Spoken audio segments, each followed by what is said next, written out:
At Sri Lankan Cyber Games, we are giving away a 1 million rupee prize pool for all the Sri Lankan cyber athletes who are going to be participating today. And also, we do have another tournament happening today as well. We'll talk about it right after we check out what exactly is happening across the hall as well.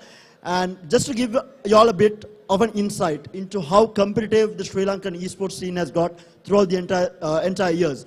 So right now, if I'm not mistaken, we do have 9 clans. So for those of you who do not know clans, think of it in a way of an organization. We have 9 organizations participating in this year's SLCG, which is the biggest that we have had across all the years. So it's going to be huge, it's going to be intense, and the rivalries are real. So we have really good, competitive rivalries among the clans.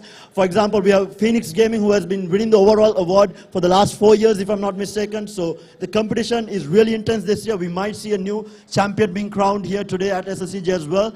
And we have the likes of Techmoff, Xiphos Esports, really old clans, really old organizations who have been around throughout the entire 11 years, who are going to be competing here to stand a chance to be the overall champions and bring down Phoenix here. We might see an overall champion. And also, we do have our Slazer Awards. So that's the Sri Lankan Esports Association Awards, which will be given away. So the awards are going to be for the best clan of the year, the best players across each and every title. So we have a number of titles.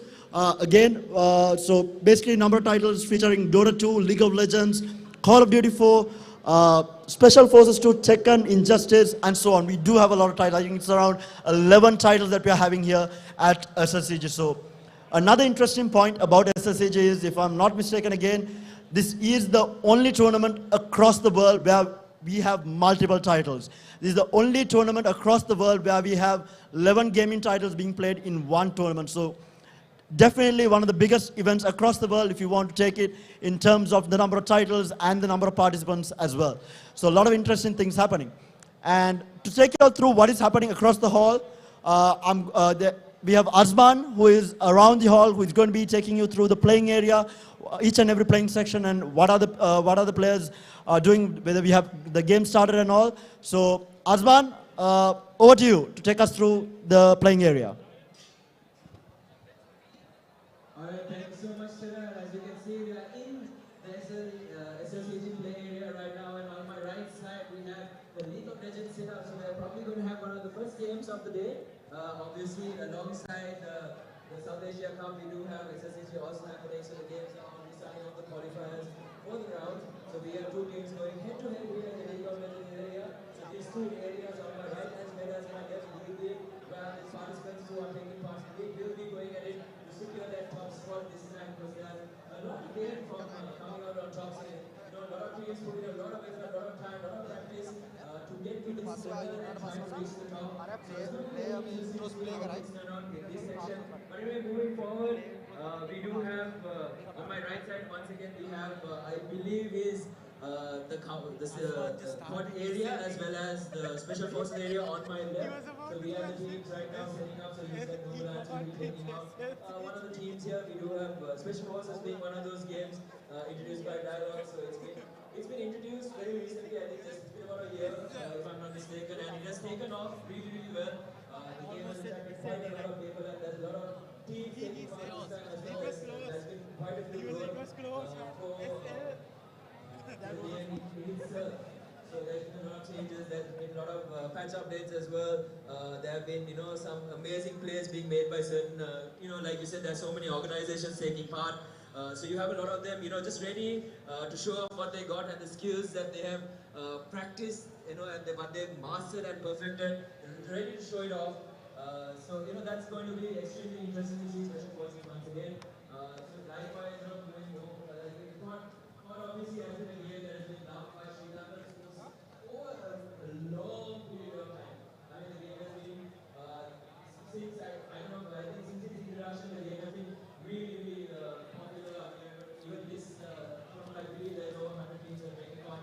Put Call of Duty in itself, so as you can see, we're going to get into that really, really soon. So even though we just started, a huge crowd set up here. Setup and everything goes. As you can see to my left side, we do have teams setting up for Call of Duty. We also have that area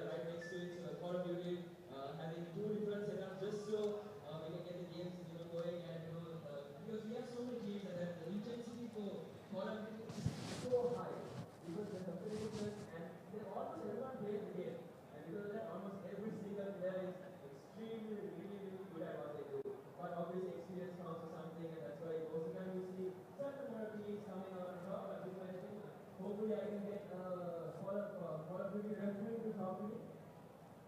Hello? So with me I have Call of Duty referee. Hi, what's your name? Oh, I'm Ruin. So Ruin, how is the Call of Duty set up here? So there are more than 100 teams. So I think it's a great game. Like you said, there are over 100 teams taking part of Call of Duty. And I think almost every single team is really skilled. They are really good. So, who do you think will come out on top in the tournament? I think there are some teams, top teams. So, some Copenhagen and PNX. So, I think they have pretty tough time to play pretty competitive between them. So, the best team is in the tournament. So this talking about that, I think you being one of the Call of Duty gods. I think you've taken quite a decent amount of prize pools over the course of this year. So I'm hoping to increase it in this tournament. Definitely, absolutely. We try to perform our best and try to win. Alright, thanks sir. So I'm going to move on to the next session. Thanks a lot for having this talk with me. So I have it, one of those top players from Novola and Xiphos, Call of Duty. So moving on, we do have a few more stations that few more areas that we need to cover. So as you can see, there's a huge crowd here in the Call of Duty area at the moment. So they're just trying to figure things out, get that setup going. You can see one of the players already warming up, trying to get into that rhythm. There is a certain type of zone that you're getting into. When you're playing a shooter game, and when you're in that zone, it's almost as if you're unkillable. Obviously, probably having a lot of different types of tactics that you can use. You have the SMGs, the AKs, and obviously the volleyball and sniper as well to get you the numbers advantage. Obviously, being extremely valuable during these shooting games. So now we've actually reached the loadout section. So right now we do see a few people just setting up and getting ready for that game. So it looks like the other team is not here at the moment. So we're just gonna wait on them to set up and then subsequently where Dota 2 will be taking place for today. And then on my right side, I believe we have the CSGO setup. So CSGO also one of those games that I've seen a decent amount of growth over the a period of time. We have more teams, slowly introducing themselves, new blood, new talent basically being showcased. So as you can see here on my right side, I'm setting things up so everything runs smoothly. So this is once again the right side is the Dota section and the left side will be the CSGO. I believe we do have one of the refs available for Dota, so hopefully I can talk to him. Akila, if you'd like to join me.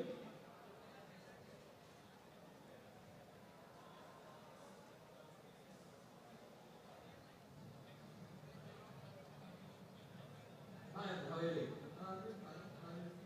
I'm actually doing really good, I think, and I've been looking forward to the event for quite a long time. So far, I think a few of the games have been walked over, so at the moment I'm kind of free. How many Dota teams exactly are taking part for this season? I think we have about 40 teams registered. It's like 40 during the walkover. So, yeah, 40 teams, I think about 45, 44 teams. So hopefully, I think you have everything under control. So by when do you think you can do you think you have everything under control at the moment? Yeah, so far so good, unless we have some sort of technical issues, which I highly doubt we should have this time. So I think you personally are taking part in the Dota tournament. So what are your expectations for the tournament that you're taking part in? I think I know that it's going to run pretty smoothly this time, much better than it has in before times. And yeah, the tournament I feel like is going to be much more intense because of the increased participation and the better quality of matches. I mean, those days, most of the time we see one or two teams just dominate the scene, and every single time you see the same two teams in the finals. But I think this year there's been a huge rise in talent, and there's a lot of really good teams that have shown themselves. So, who do you think would be your biggest rival in the tournament? Well, according to the draws and the bracket matchups, our toughest opponent's going to be PNX Indomitus, I'm not sure how you say it. But yeah, them. So it's not Indomitus, it's Indomitus. I don't know how you pronounce it. Alright, thanks a lot, Akila. I'll let you get back to setup. And we're going to move on. I think we just have a few more areas that we need to cover. I think we are coming up on the FIFA section, if I'm not mistaken. So FIFA, nothing to say about it. I mean, it's an amazing game, football being one of those extremely popular games. So we can actually see some people just warming up right now. So as you can look at the screens, there are actually 3 being set up. You can see the PS4s as well. So one game is already going on. It's going to be Barcelona versus Barcelona. So 2 players just warming up before the tournament actually kicks off. So that's going to be great. So as you can see, a lot of people are actually practicing. A lot of known faces around here as well. So a little bit of, shyness here and there. But that's basically the area for the moment. I think, we covered almost everything. We managed to go through almost everything. But one thing that we still have to mention is we still have Fortnite available, as well as we have to talk about the Tekken area. We also have, I believe, Injustice 2 this time, and then also the Dragon Ball Z Fighter will be making an introduction to this year's SSCG. So many great things to look out for. It's going to be an amazing event. I'm really, really looking forward to it. I think it's going to be crazy. It's going to be extremely exciting, like I said, because this year most of the teams are pretty evenly balanced out in terms of skill and talent. So anything can happen, and I think everyone is looking for those upsets. And once again, end of the day, you do have the best clan award as well. So that's something that everyone is going to be keeping their ears out and eyes open for. So anyway, I believe we should be having the game on screen in a short while. So before that, anyway, I just want to talk about the amazing event itself. I mean, it's coming in with Play Expo once again, following last year's introduction, obviously. So you do have a lot of stalls that you can check out. Everyone has their own preference. I mean, we are going to be having an amazing cosplay competition like we did. We had over 100 participants, I believe, last year. So this time also we're looking at about the same. Hopefully, I mean, I'm not exactly sure on the numbers, but it's going to be amazing. I mean, we see so much variety and effort being put into those things. It's going to be pretty interesting, and we have AOD, Motion Miracles. We also have MSI, who have basically put up their own stall. They have their amazing pieces on showcase there. So if you want to check them out, make sure you go there and check those out. So I think we should be having the game on screen in a short while. So we'll be taking a short break and getting back to some League of Legends action.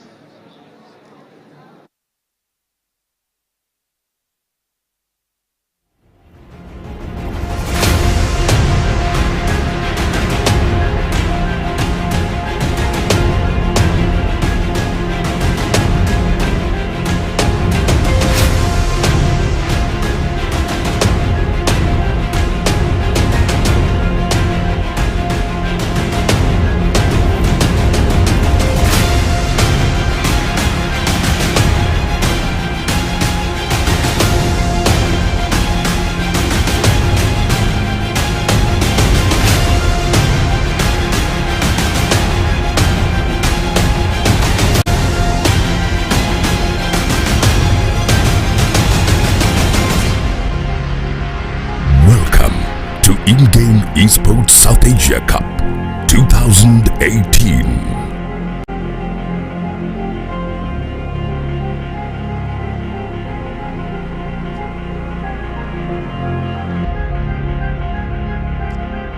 Hi guys, so thank you very much Osman for taking us through the playing area and what is exactly happening here at the Dialog Play Expo. So the highlight of this year's Play Expo is, of course, the in-game Esports South Asia Cup. And in-game Esports South Asia Cup is the first of its kind happening here at the Dialog Play Expo.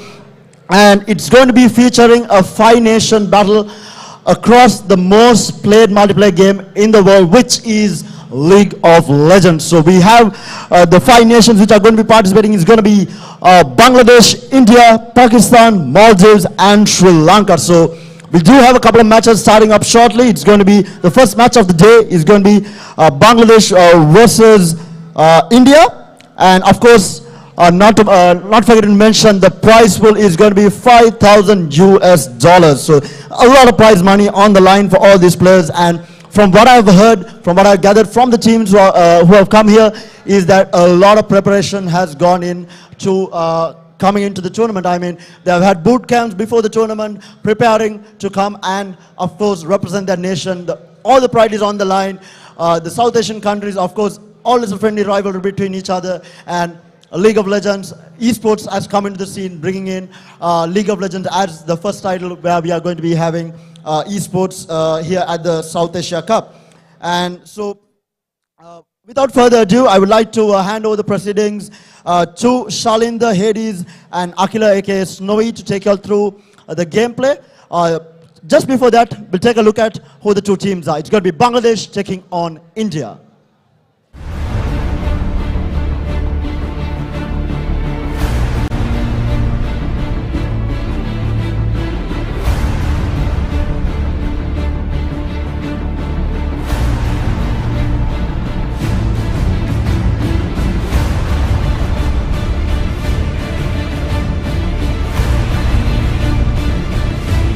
Entity Gaming,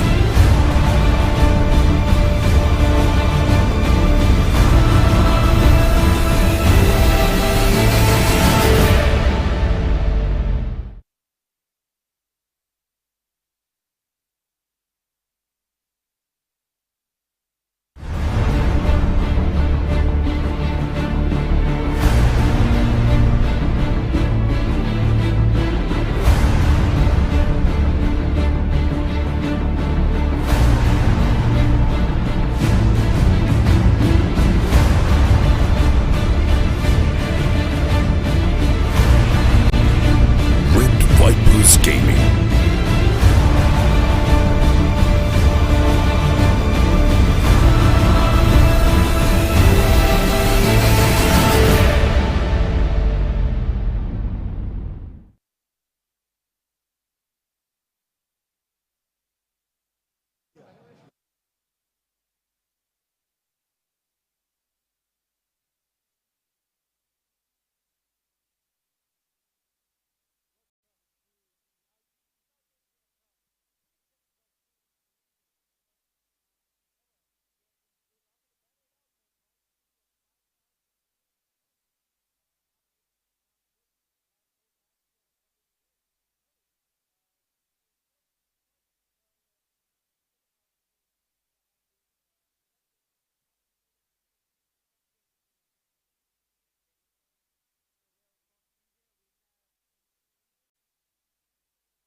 They are the undefeated.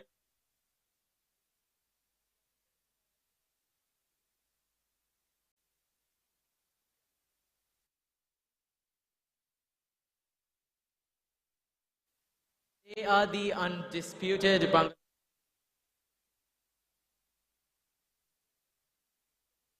If my players have the nerves, they'll have a 55% chance of winning against this Indian team. 55% chance of winning. So that's quite a bit of confidence coming here from this Bangladeshi squad. And Red Vipers Gaming have actually faced against #1 Sri Lanka team, our national representatives. And from what I have seen them when they perform, these guys know their League of Legends. They play at an international level and they aren't afraid to compete and aren't afraid to bring a good fight. So now that you mentioned that these teams have been formed quite recently in 2017 and 2016 respectively, who do you think out of these two teams might come out on top here today? I mean, they're the top two teams of their countries, man. I can't be biased here. So yeah, let's wait for the match, right? Yeah, okay. So guys, while you guys are here, if you are in the audience right now, head on over to the main stage and check out the League of Legends action that's going to be happening very soon, coming your way. So I'm going to talk a little bit about the history of League of Legends in Sri Lanka and how we got to this state that we are here today as a community. Back in 2011 and 2012, little was known about League of Legends. It was quite an unknown game. However, there was a Facebook group with a couple of members, and it was eventually, we had no idea that it's going to turn out to be the way it is today. I mean, no one expected this amount of recognition from Sri Lankan esports. Exactly, and now for the first time ever, since then, it's only been about 6 years, but in these 6 short years, we have grown so much as a community, as a game. Our players have gone to Jakarta to compete in the South Asian Games against some of these teams that are playing here today. So they will be looking forward to bringing their best and face up against these titans from their respective regions. And if you look at League of Legends as a whole, you understand that it's a very big deal all over the world. And South Asia has yet to make an impact. However, I believe that our teams, our region, South Asia, has the chance to grow even stronger and maybe one day represent South Asia at the World Championship. Think of this as a stepping stone towards like the big screens, man.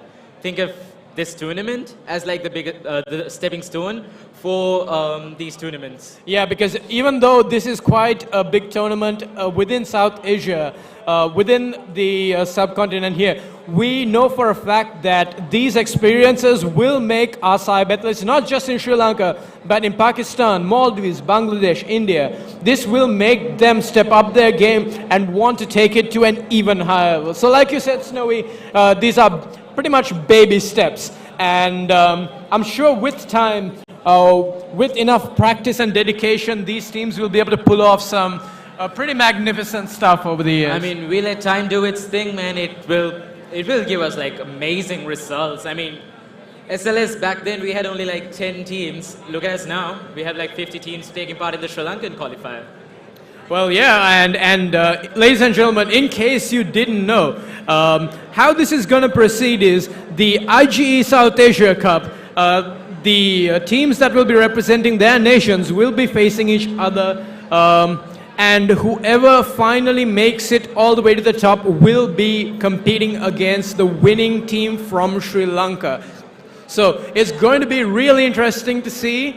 And I'm expecting to be some exciting League of Legends throughout the day. And we'll be covering pretty much all of the matches that will be happening on stage right here at SLECC. So it's $5,000 on the line, man. They have to step up their game. Like, oh, I'm pretty sure all of these teams are hungry for that money, and they want to go for it. This is $5,000 and hey, in Sri Lanka, even though that's more like 1 million. Yeah, and if you look at the overall prize pool for this tournament, it's insane. And the fact that we have some teams actually competing against our top teams for the first time ever, this is incredible. Yeah, this is I'm really incredible. excited. Yeah, we're excited for this. So we're still waiting on for the match to start. We are. But in the meantime, let me tell you guys more about the history of League of Legends in Sri Lanka.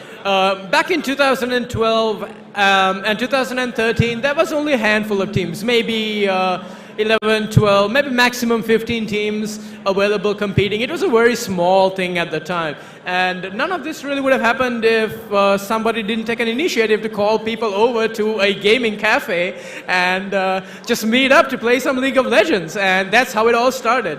And since then, we've had so much of exciting games. For the first time, League of Legends was featured at Sri Lanka Cyber Games, I believe, was in 2013. And ever since then, all these young teams, all these new teams kept emerging. And over the last couple of years, we've seen a significant rise in the number of teams playing League of Legends in Sri Lanka. I mean, there were so many upsets and there were so many, like, surprises within these years. Yeah, and I'm pretty sure we could expect to see a lot of surprises coming out from the competitiveness that we have gathered here today for everyone here who just loves esports. We're all here, ladies and gentlemen, because we share one passion, one dream, and that is to make Sri Lankan esports reach another level. And none of this will be possible if it wasn't for Game LK and for all the people in the backline, all the crew, the media crew, the referees, the dedication, the commitment, like it's all a group effort, it's one big love, and the passion that we share is going to be the driving force that takes us through the next couple of years, hopefully to international waters and hopefully to worlds one day. Indeed. So while we wait for Red Vipers Gaming and Infinity Gaming, Entity Gaming, my mistake, from India and Bangladesh. I have seen these guys perform before. I've seen them compete. I actually got the chance to spectate some of their games, and my goodness, do our top teams have a run for their money here. So I believe Entity Gaming took part in the Vietnam qualifiers for the Asia Cup, right? So they were knocked out, unfortunately, but they did do a huge impact, right? Yeah, and I heard that our national representative, Sri Lanka Alliance, even though we're unable to make it very far, were able to actually cause a couple of upsets and play some very good League of Legends against some of these really good teams. So I'm really excited to see what they're going to bring. And before we really get into the game, I want to talk a little bit about the current state of League of Legends in the world. Right now, we will be entering we are currently in the pre-season, which means that Riot Gaming are going absolutely bonkers with the meta. I don't think there's any such thing as a pre-season meta because it's so experimental. And at this stage, this level of competition here in Sri Lanka is it's gonna be bringing some insight. You know, a lot of these teams will be scouting, will be looking forward to seeing how these other teams have adapted in this very strange environment. Because the game has been evolving, and while the game has evolved, so have the players. So this is kind of like, I would say, a testing ground, a battleground to see who can come up with the craziest strategies, who can come up with the huge plays, and you know, show us and show whoever is at home watching this stream right now, tuning into this, a little bit about this esport and just how thrilling it really is. So one of the organizers just talked to us and he said that there's a small update coming in for the client. Yep. And that is why the game is getting delayed for now. All right. I mean, League of Legends, Riot Games and their updates, man. Well, yeah, if you look at a lot of games and how they patch, League of Legends have this really weird cycle. Sort of small patch, big patch, small patch, big patch, crazy big patch, back to small patch, then again another big patch. And all of this happens within like maybe once a month, twice a month. And I feel sorry for our Sri Lankan players because we end up using up so much bandwidth, you know, just downloading all these updates all the time. Despite all of that, this is going to be a fun-filled, action-packed day featuring the top teams in South Asia. This is like, I'm still trying to wrap my head around it. I might have to do something about all this hair because it's kind of hard to wrap all of this around my head with all the hair that's there, if that makes any sense.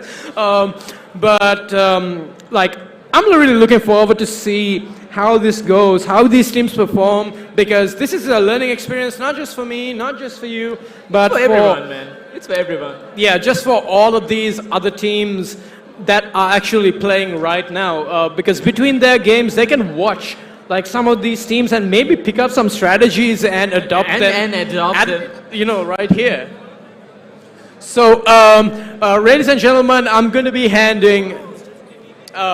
I'm just going to be talking a little bit about how the fact that our teams here competing might be able to, like I was saying, adapt some strategies, pick up what they can from these international teams. Which is why I was calling everyone to come forward, join us at the main stage, and check out the League of Legends action that's happening, because this is an experience that you're not going to get every day.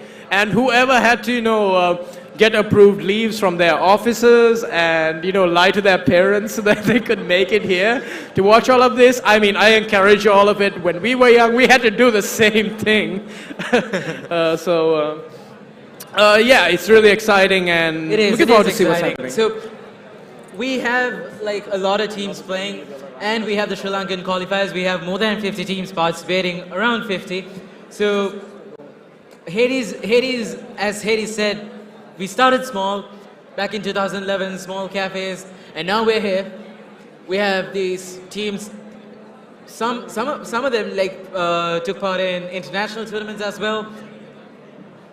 It's been a long way, man, and yeah, and well, it has come a really long way. I agree. For saying this, but props out to you for that. I mean, you were at the start of this, right? You were the pioneer of starting all of this. Well. Yes, I did take the initiative to expose the game, because I used to be a Dota player, and most of the people who have been around the scene know that back in the day, the competition was fierce in MOBA gaming, and Dota dominated the scene, but now we're sharing it evenly. The stage is shared between these two beautiful games that we love. and the MOBA genre. I mean, if there's one person who's here to talk about the things that we could talk about, the differences, the similarities between these two beautiful games, I'm joined here by Shashika, also known as Terra. And he'll be joining us also to talk a bit about what's going on today. And I would actually like to talk a bit about League of Legends and Dota and what kind of an impact it has on esports in general. So, Sashika, tell me a bit about what you think about this tournament so far and how you feel about this. I mean, it's amazing, right? Because like you said, League of Legends and Dota, hand in hand, has grown so much over the years. And we actually have come to the point that in our country, we have players who are capable of participating at an international level. And I think it stays true to Dota and League of Legends. I think there is no difference when it comes to how much effort has gone into the game for these players to be able to be that good. Especially, I mean, we had Lankan Lions represent Sri Lanka in the international tournament. Yeah, the South Asian Games in Jakarta. Yeah. Yeah, so like we have had players from both titles go international, play against the best of the best. So we last year we had Sri Lankan Dota 2 team. It was Sarakollo, if I'm not mistaken. It was last year or year before. It was Sarakollo, yeah. Yeah, Sarakollo, who went to participate against the likes of Evil Geniuses, Fnatic. That was a tournament that they were at.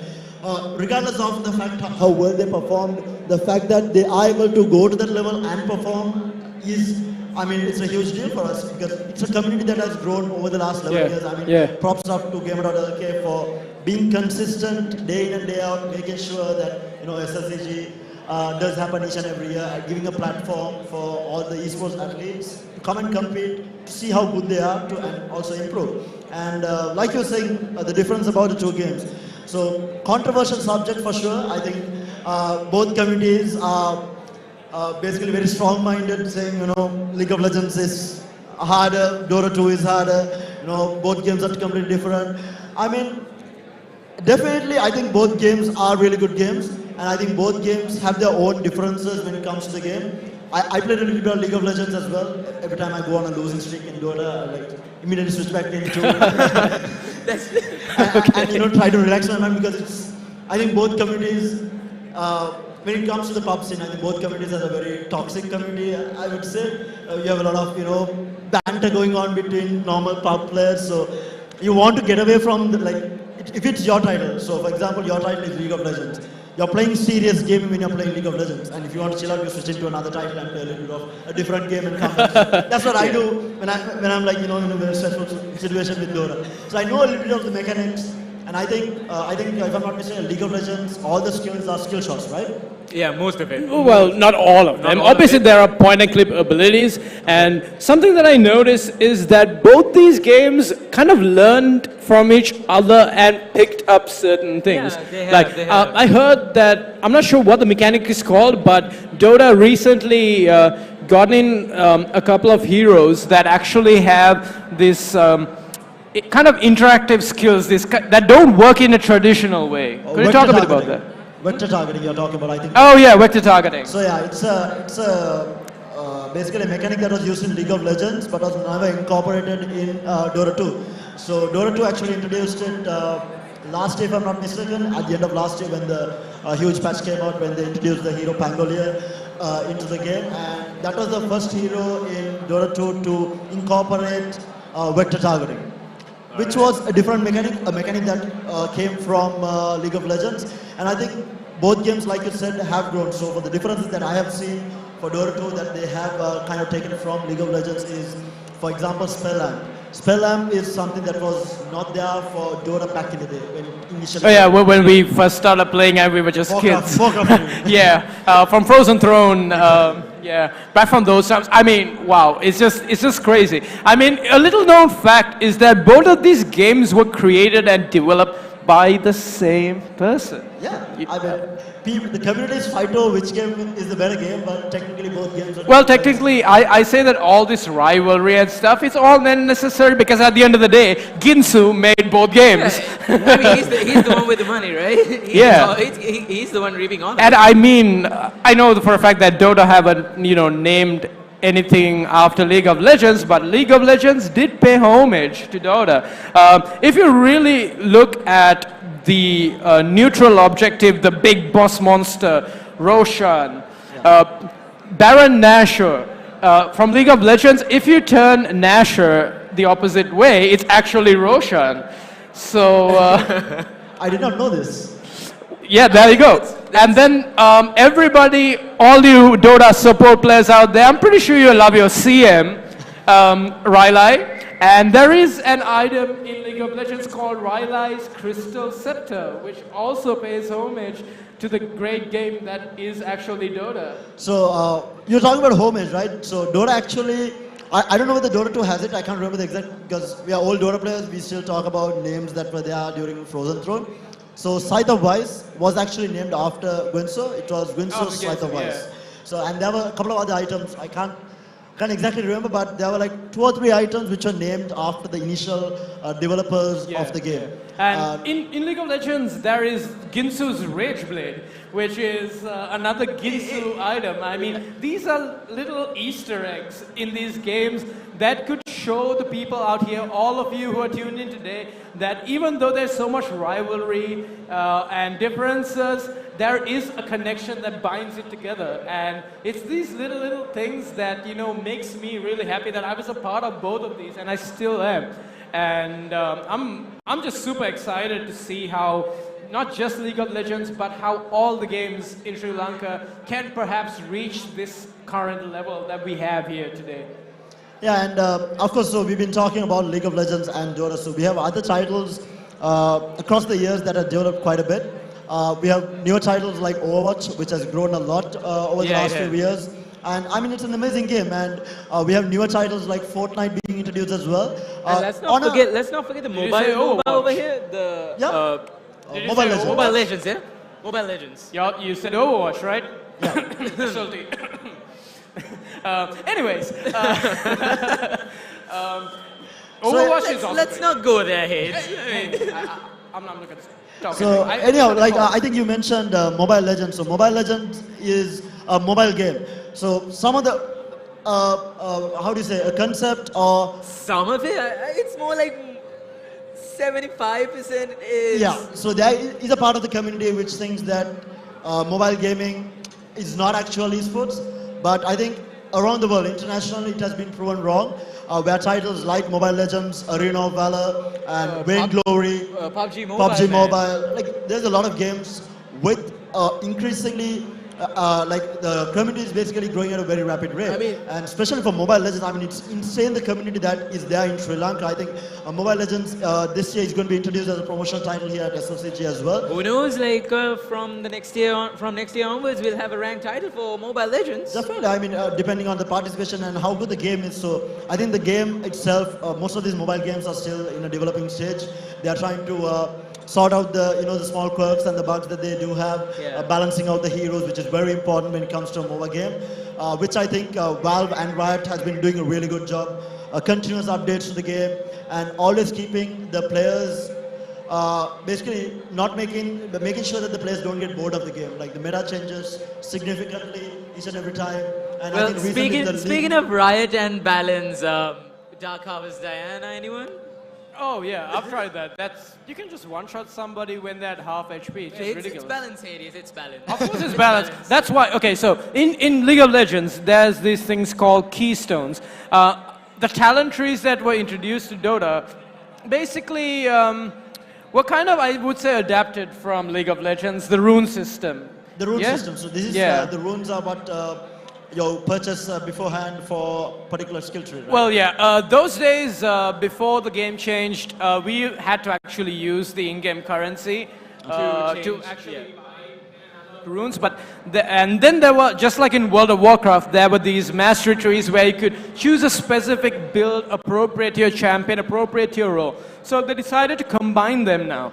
Yeah. So runes and masteries are now just basically runes, and there's different keystones that give players different types of, well, I would say not build paths, but just make them stronger based on what they pick. And there is a meta that goes on for these, and right now they reworked something called Dark Harvest that Snowy here was talking about.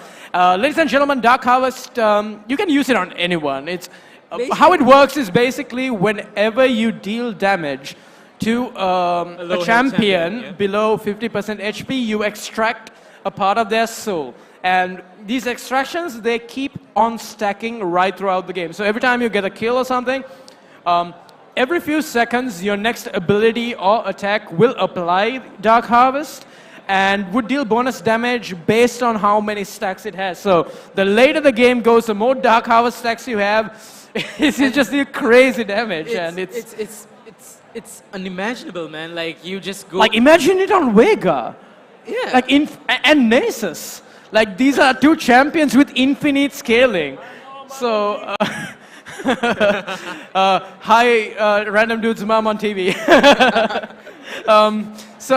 Yeah, I mean, Dark Harvest is broken, and I'm expecting to see even supports, even carries, even mid laners, junglers, top laners all take Dark Harvest. I mean, it would be really fun to see two of these top teams, actually everybody running Dark Harvest. I've seen matches where, like, everybody has run Dark Harvest, and it's just fun to watch. Oh yeah, like public games, pub games basically. Yeah.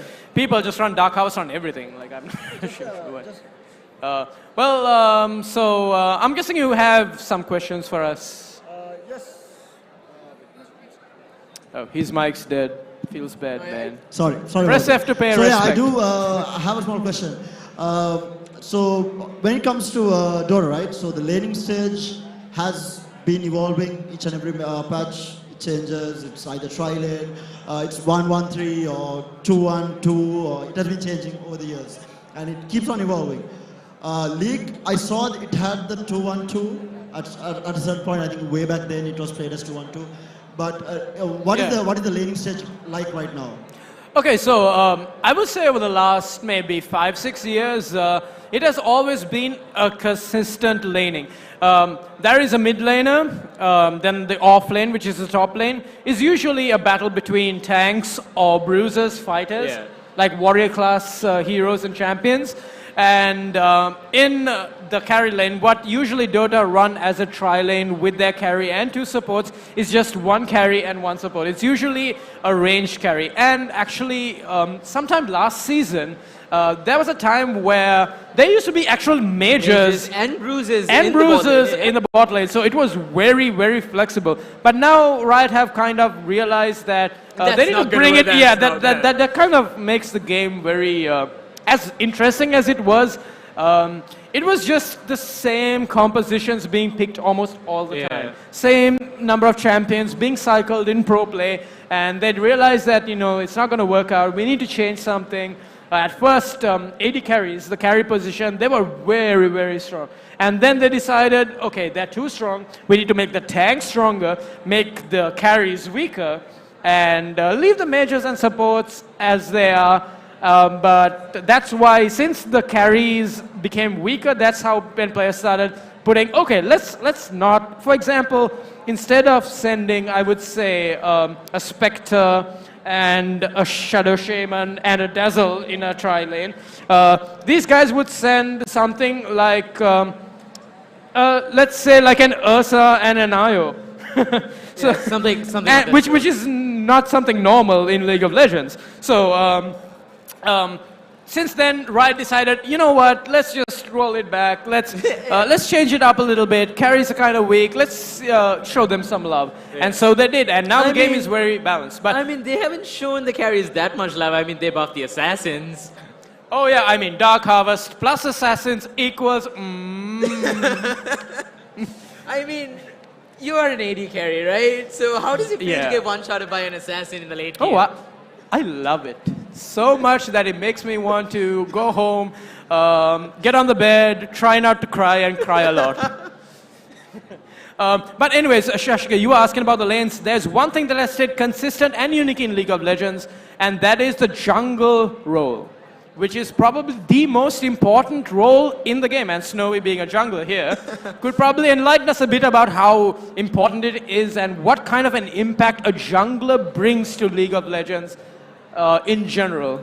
It's basically, you play a ranked game, And what they tell you is better jungler wins. If you lose the game, it's your fault because you haven't ganked properly. Oh no, if you lose, you just blame the jungler. Yeah, that's basically what happens. You see a Yasuo going mid and he loses lane and he's like in all chat he's like report jungle no gank. And then when he dies, he flashes in Mastery 7. It's Yeah, just like, that's typical Yasuo's. But then again, the jungler is actually the most important. That is the most important role in League because he's the one that should be pressurized. He should be the one that's giving pressure to all three lanes, right?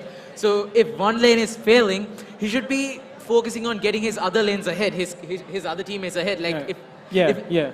And to highlight, or rather to talk more about what you were saying, the jungler's role is, while maybe in Dota you find champions who can actually just stay and farm in the jungle, and get XP that way. There's no creep stacking. You know, you can't stack neutral monsters because if you pull them away from their camps too much, they just get reset. Their HP bars just start like healing at an incredibly rapid rate, and no matter what you do, even if you have 5 champions with full items attacking them, they'll probably still not die. So you can't do that. And a jungler, his role is to observe how the lanes are progressing and predetermine parts where he could impact the lanes, go in, gank, or basically just hide in a bush and surprise the other team. Or basically, it's called counter ganking. And where, get the like for objective. example, warding is important. Please, ladies and gentlemen, if you're playing this game, wards save lives. It doesn't matter if it's Dota, it doesn't matter if it's League of Legends. It's $75. Please, just ward. Buy your wards, it helps so much. Like, even if you're not a support, buy wards anyway, because, I mean, it helps. Vision is knowledge, and knowledge is power. And knowing is half the battle, G.I. Joe. That's definitely for sure. I mean, both games, warding is so important. Vision is the name of the game. Like, if you have, like you said, the more information that you have of what the enemy is doing, the better you're able to play the game, better you're able to strategize, and you are able to move around the map without fear of getting caught out. And I think a lot of newer players, the mistake that they do is, especially getting into either game, I mean, whether it's League of Legends or Dota 2, they pick support heroes, do not ward. I mean, that's something that we have had over the years continuously, and I think it hasn't basically died down. I mean, you see the lower ranked players playing games without warding, and just a small advice, like Hades said, even if you are an ADC carry or a position 1 carry as you call it in Dota, like if your team is not buying wards, just buy the ward yourself. I mean, it costs like what? I mean, in Dota, if it's like you 80 gold have- right now. I don't know how much it costs in League. Wards. Well, basically, you get a free ward at the start of the game that has And you like a have cooldown. It's called a trinket. And Then you have the basically, mind everybody control picks up wards and trinkets. And at a certain stage in the game, the trinkets divide into 3 different categories. You get the scrying orb, which basically acts like, if you remember in Warcraft, you find the goblin merchant and you get that little icon that looks like a telescope that reveals a certain area on the map. So that's basically what the scrying orb is. It allows you to scout an area in about, I would say, a 700 round radius within a very, very long, maybe about 2,000 range. Yeah. That can only be picked up at level 9, when your champion hits level 9. And it's usually the mid laners that pick it up. I thought it was like shifted to the AD carry now. AD carries and mid laners both. Yeah, both. Pick it up because as an AD carry, you just want to farm, right? You don't want anybody coming and ruining. You see like a big juicy creep wave coming at you, and you're just like, oh, I'm just gonna farm all of this. But then unless little you're do you know racist. that the enemy team is actually waiting for you to come there and farm all of that so they could get on you. So having the scrying orb, you can just plant vision, you can suddenly scout and income again, like, oh my god, they're after me, I need to get out of there. So, yeah. Yeah, I mean, it's so good to see people just coming in and playing. Like, honestly, it's amazing to see an event of this scale. And I'm really thankful to both of you all for giving input to the younger players who are getting into the scene, how to play different roles and how the game is supposed to be played. I think that's some knowledge that right now, I think you and I, you did a lot during the time that you used to play Dota, teaching you. I mean, I used to learn from him as well. So, I learned my basics in Dota from the likes of him and a couple of other players. So, I think both of us don't have the time right now to be, sitting at a cafe and teaching the newcomers. But hopefully, the newcomers who are watching the stream at the event live here as well, would have got a little bit of insight on I how mean, to it's always play the nice game. to learn from someone instead of learning it by Definitely, yourself. and definitely coming from players who have been around the scene with a lot of experience, considered some of the best players in the country, giving that input is really important. So anyhow, we will be cutting into a short commercial break, and we will be back with the live game shortly. Do stay tuned in. And the delay is due to, of course, the League of Legends getting updated. Very unfortunate, but anyhow, as soon as the game is updated, we will be back with the game shortly. So we'll be back. Hades and Snowy will be back with you. Well, thank you for joining us, Tara, and speaking about this. And ladies and gentlemen out there, if you're new to Dota, new to League of Legends, just watch and learn, because there's so much you can pick up and so much you could do to improve yourself. Everybody wants to be better, and the best way to do that is to learn from the best. So this is the best opportunity that you have to learn some of the best League of Legends happening here right now. So don't go anywhere. We apologize for the delay, but we will be back shortly after commercial break. So until then, peace.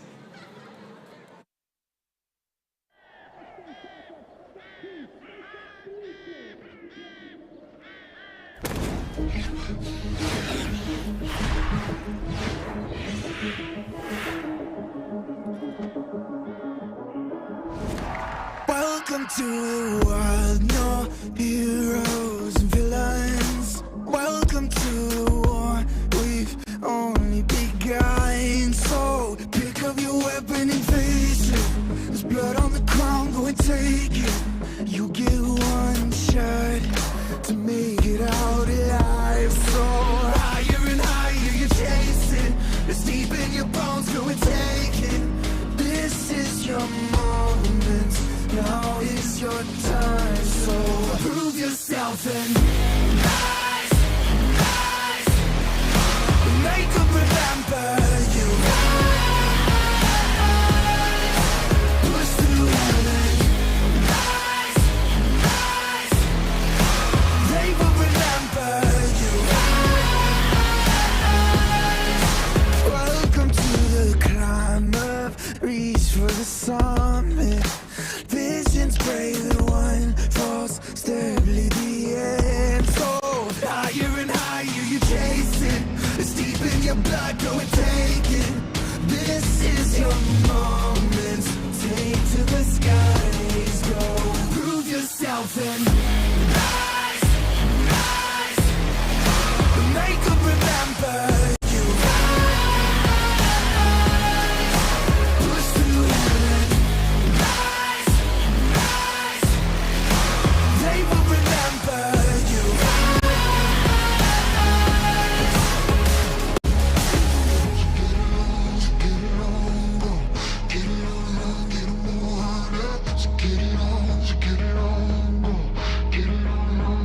It is you fight among the dead beneath the dirt. Or do you know yet? Or do you want it? And when the giants call to ask you what you're worth, do you know yet? We don't die. Prove yourself and rise, rise. Make them remember you. Push through heaven. Rise, rise. They will remember you. Prove yourself and rise, rise. Pick up your weapon and face it. Rise. Deep in your blood, deep in your blood, go and take it. You can chase it.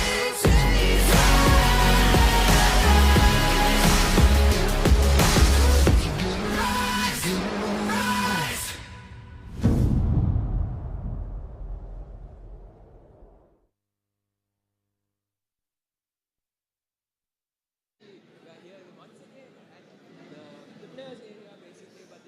Me, I do have Abdul Basit looking really snazzy in his suit. I think Abdul, you really love dressing up for the occasion. Yes, it's a very nice occasion. I'm So I very think- happy to dress up in a suit. Hey, I mean, yeah, I think if all the events, if you could dress up, you'd probably do it. But anyway, looking great. So anyway, I think you've obviously been part of many SSAGs. I think Play Expo last year also you were obviously a part of it, and you played a big part in making sure that everything ran smoothly. So what were your experiences like, just doing the event in general? Well, doing an event of this, this sort of caliber, it's such a big event, and I was actually a ref at the previous event. I was a ref and a caster, so most of my duty was just being a caster, and casting is a lot of fun, especially when you do it for games you love, like Dota. We did it for CS:GO, I think, as well, and I want to actually do it for Overwatch as well. So casting more and more titles, especially at this event with so many different games, it's going to be a lot of fun. And also the referee, being a referee is so important at events like this. And the fact that referees are kind of undervalued, they're not taken notice of, and there are not a lot of people that are being introduced into that position. Refs are not easy to come by, and they require a lot of work and a lot of experience to be good at. And I think if anyone is interested in being a ref for any of the games they like, they should all come to and apply to GLK and try to learn from especially events like this. It's a lot of fun, and you gain a lot of insight as to how the game works. And also, you were also at SLCG last year. What were your sort of experiences there?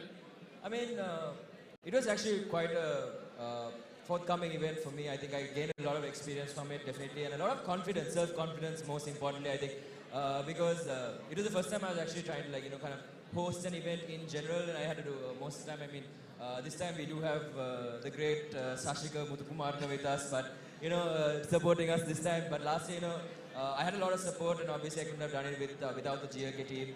But it was an amazing experience, just managing the event in general. Seeing how the event flows and how we have to manage everything. Obviously, like you said, referees are definitely undervalued. I think they are a key part in making sure that things go extremely smoothly, especially dealing with complaints as well as any sort of issues that come their way. It's extremely important that something, there is a certain individual like that, and like you said, hopefully people do come forward and want to, take part and see what the experience is like. But other than the organizing and being a part of GLK and doing the event in that sense, I also had the a personal experience of taking part in the event. I think my first ever SLCG was in 2016, where basically thanks to Tera, I took part in a Dota tournament, and we made it all the way to the semi-finals, if I'm not mistaken. We played against one of the strongest teams in Sri Lanka at the time. I mean, it was either Indomitus, Tekade, or Descendants, I believe. I'm not sure what the team name was at that time. Yeah, I don't think Indomitus was there. Descendants. Yeah. I can't remember what the team name Exactly, was, but either way, yeah. it was against some of the most well-known players. I mean, Muksit and AB, and then it was really tough. I mean, we dragged the game. It was against Muksit's famous Meepo. So I think overall, I think I've grown a lot just by being here, witnessing the event, being a part of the event, and also just taking part. I think I've learned a lot. It has really helped me overcome a lot of things that I wouldn't feel comfortable doing if I hadn't done them before. Yeah, I mean, us gamers usually don't like to be very social. We like to be at home on our computers playing games. And coming to an event like this and hosting or even doing interviews and talking out loud into a mic is so scary. And it takes a lot of confidence to come up on stage and do it. Actually, to be honest, I think Sashika has a talent in doing that. He just likes coming up on stage and talking to everyone. But I think for people like you and me, it's kind of hard. I think Sashika just kind of thrives on it. He just thrives in it.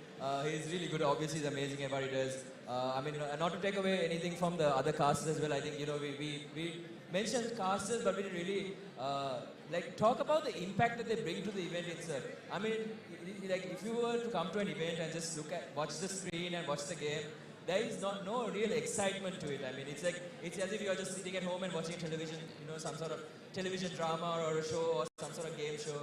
But the casters are what bring the game alive. I think, Hades does a really good job for League. Terra does a really good job for Dota, and obviously CS:GO, we have really good casters as well. I think it's the hype.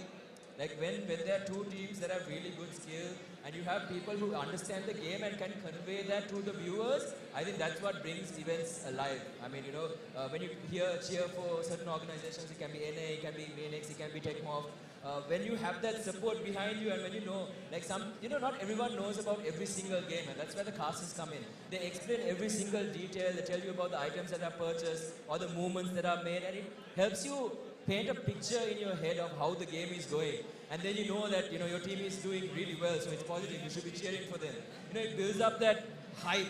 And I think, I think some of the casts that we have are amazing at doing that.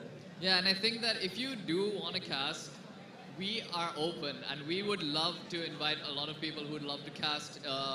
For us, casting is such a fun thing to do. I just want to repeat that because you have so much fun doing it. Even though you might not be a person that is outspoken, you'd want to do it because you'd be talking about something you're very interested in, something you know a lot about, and something that would make you, will put you out of your comfort zone, but it'll make you a better person in the end. Yeah, I mean, definitely it does. End of the day, it builds a lot of character and gives you a lot of confidence that you usually wouldn't have. Like you said, we are gamers, we like to sit behind our computers and, But anyway, other than that, one more thing that I wanted to bring up actually was the Women's League. I think, over the years, it has been, like, in the past few years, there's been this stereotype that, only men can game, the usual stereotype. I don't really want to mention it on the mic, but basically, I think since last year to this year, we've seen a huge increase in the amount of female cyber athletes that are taking part in these events, and I think that in itself shows how far esports have come. What do you think about, I think some teams even have women a mix playing of both male and female players. So I think that is a definite growing sign for esports. Yeah, it's not just the women's league. It's the fact that women are comfortable enough to play in other teams now with other guys. I mean, it's very normal now. It's such a big leap for a country like Sri Lanka to take that sort of step, since our cultures aren't really accustomed to that sort of thing, unlike the Western cultures.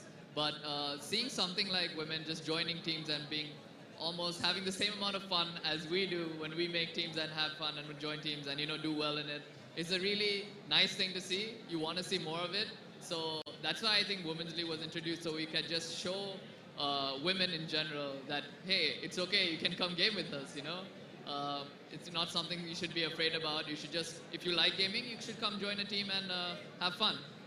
Yeah, definitely. I think one more thing that we still, both of us haven't really discussed about is, the South Asia Cup itself.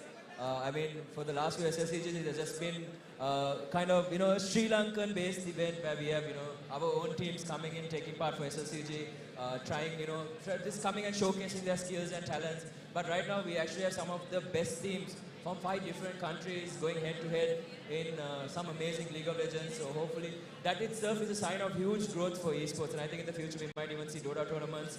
I think recently one of our Call of Duty teams went to Pakistan and they did really well in one of those tournaments as well.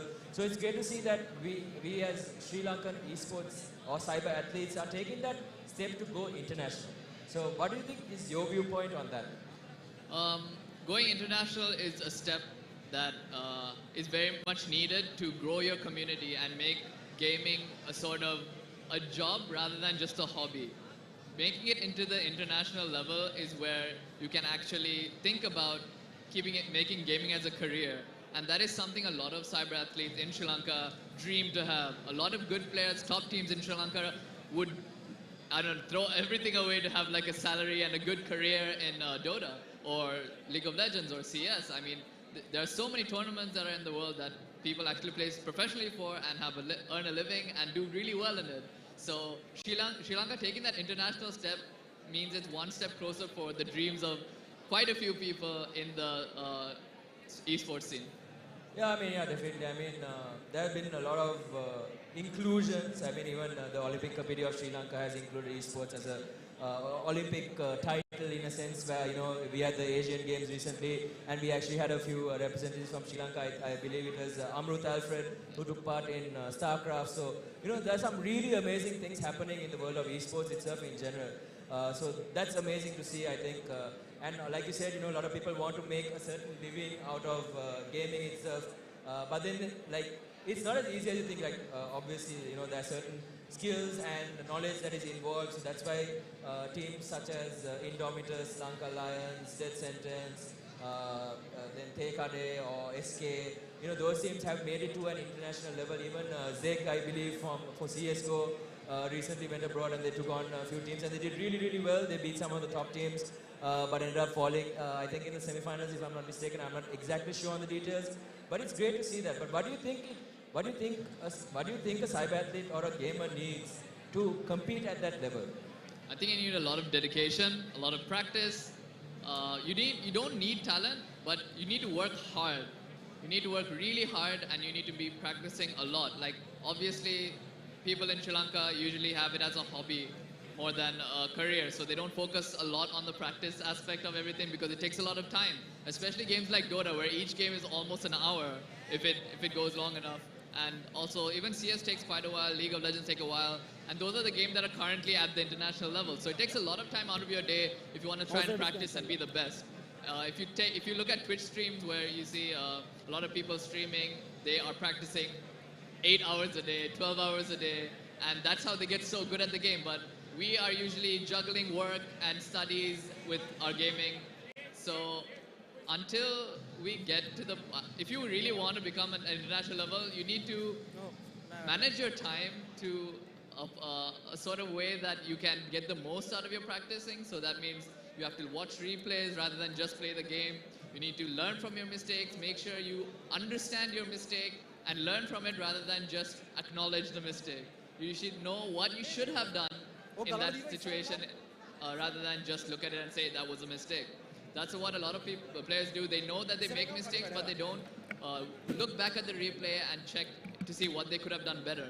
So I think if you optimize the way you practice and you learn how to play the game from better players as well, then it might be possible to get super good and reach that level that you want to be. Yeah, I mean, yeah, definitely 100% I agree. And the other thing, obviously, I mean, we've been having esports for quite a while now. And it's amazing to see how many new teams have been introduced into the scene and how much they've developed themselves to come to a standard where they can even rival some of the top teams. I think teams such as Noble Lions team Tempest has come up. Victoria's Secret recently has been performing extremely well. They have a few wins under their belt and they've been performing extremely well. Indomitus has made a comeback from last year's SLCG and they are the reigning champions at the moment. They do have quite the star-studded lineup at the moment. So in terms of skill, we do have a lot of immortal players in that team talking in Dota terms.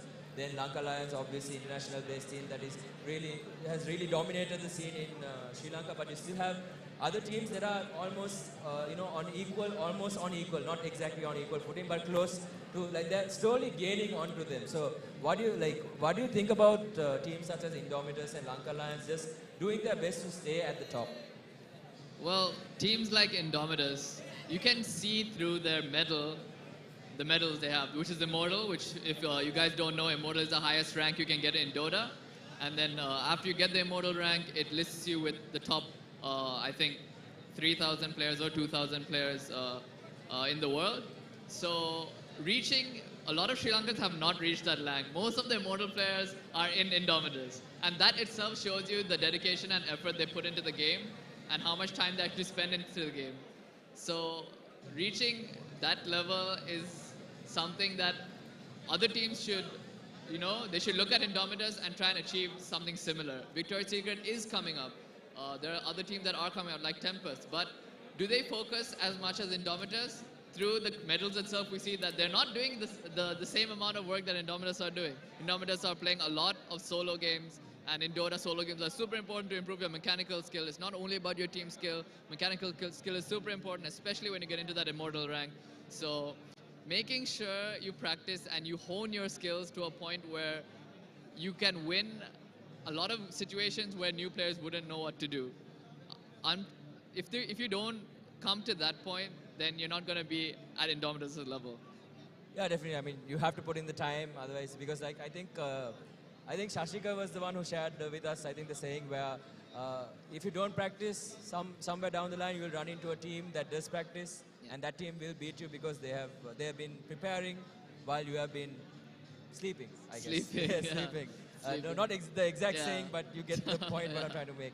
But one thing I also, another thing that we haven't discussed about is the new introductions of certain games to SSCG. Like Sashika said, Mobile Legends, the mobile game. Yeah. So, yeah, I mean, Yeah. Mobile Legends, the mobile game, obviously being introduced this time to SLCG. So that is going to be a very interesting addition to the esports. Like, Tara said, when you say esports, it's not just based on computer games. It's obviously mobile games also do get included. So Mobile Legends will be extremely interesting to see. It's kind of a mix of Dota and League both put together.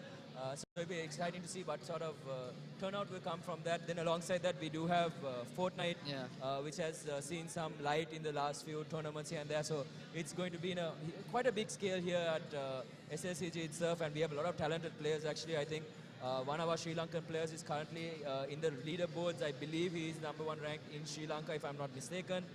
So, he'll also probably be taking part in the tournament. So there's a lot of exciting things, and I think the introduction of Dragon Ball Z, the fighter itself is going to be something, important. It's impressive that we can see. So what do you think about all these new additions being made and, just helping the scene grow even more? Yeah, I think especially Mobile Legends, right? So I went the mobile game. Yeah, the mobile game that Sashika mentioned. It's played on the mobile if anyone didn't get it. Yeah.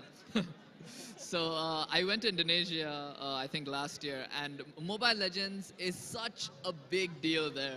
There were so many people in a certain tournament I attended to, and it was absolutely crazy for the amount of fans there are for the game, the amount of practice people are putting into the game. You usually would think it's just a mobile game, it's not that serious, but there's so much money put into this game and so much effort that a lot of players put. So introducing it in SLCG is something that I really like, since it's something a lot of people do love, but it's not recognized because it's just not a thing at a tournament.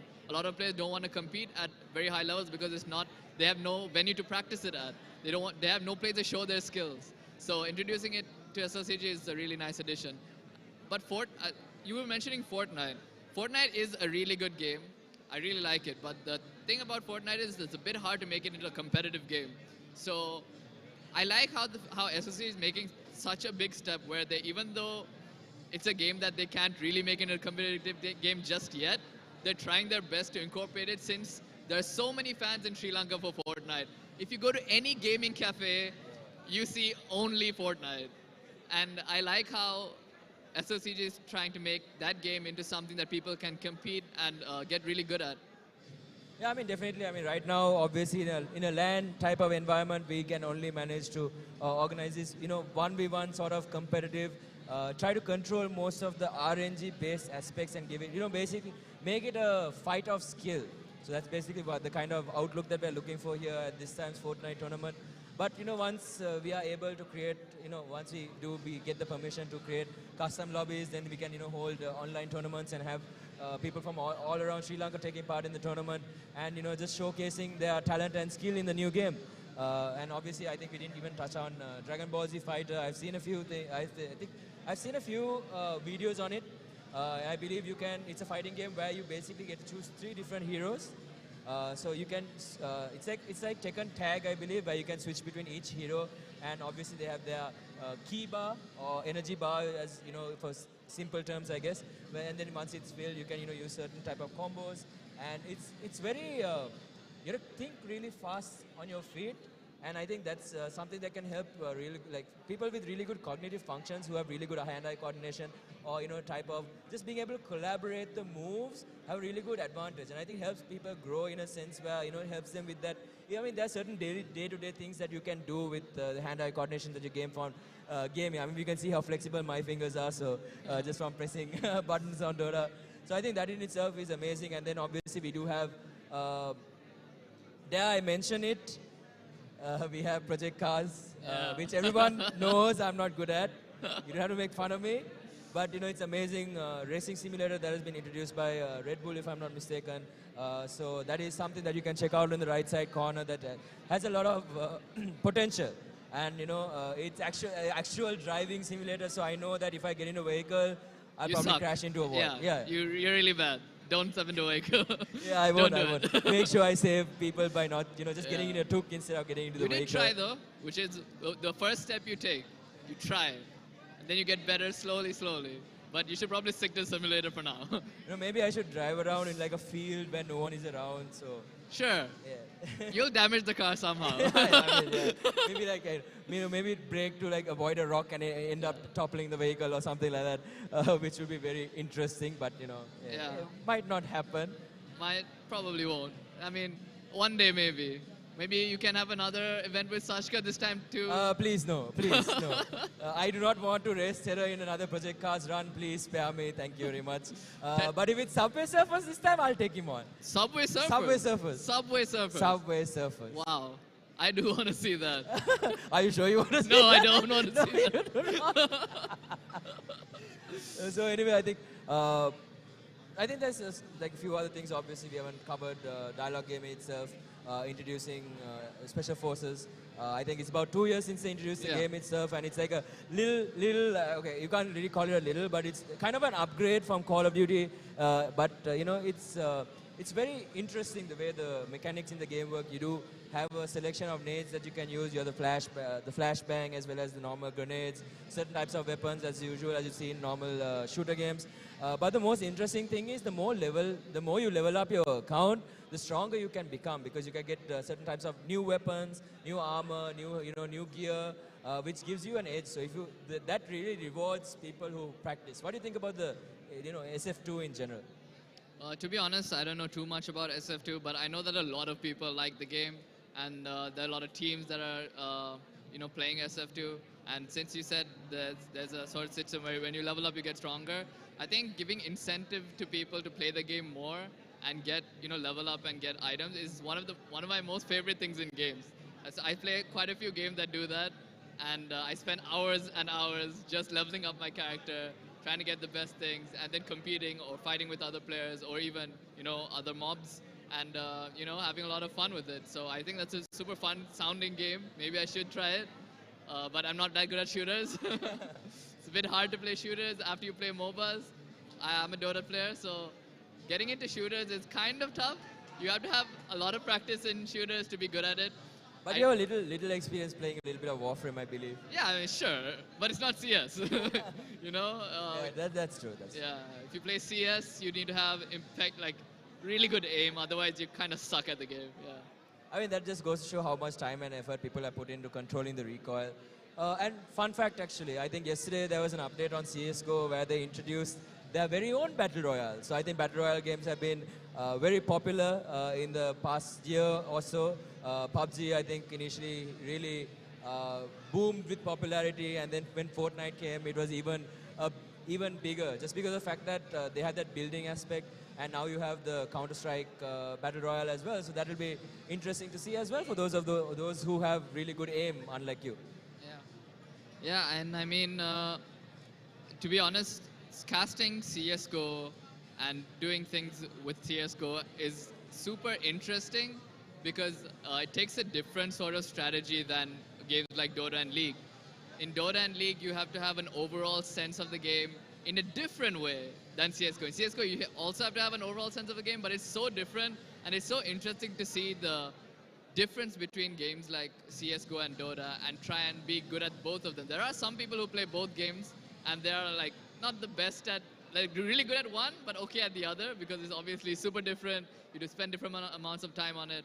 But it's really interesting to see the difference between those games.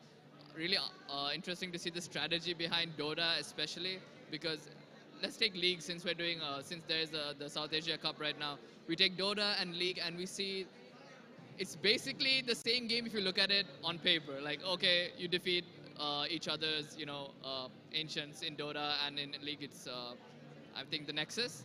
Yeah, and there's small things in League and Dota that makes them so different and so much different from each other. I mean, the vector system that Terra used to talk about, and just Dota, you having items that more active items than League makes such a big difference. Like, what do you think about that?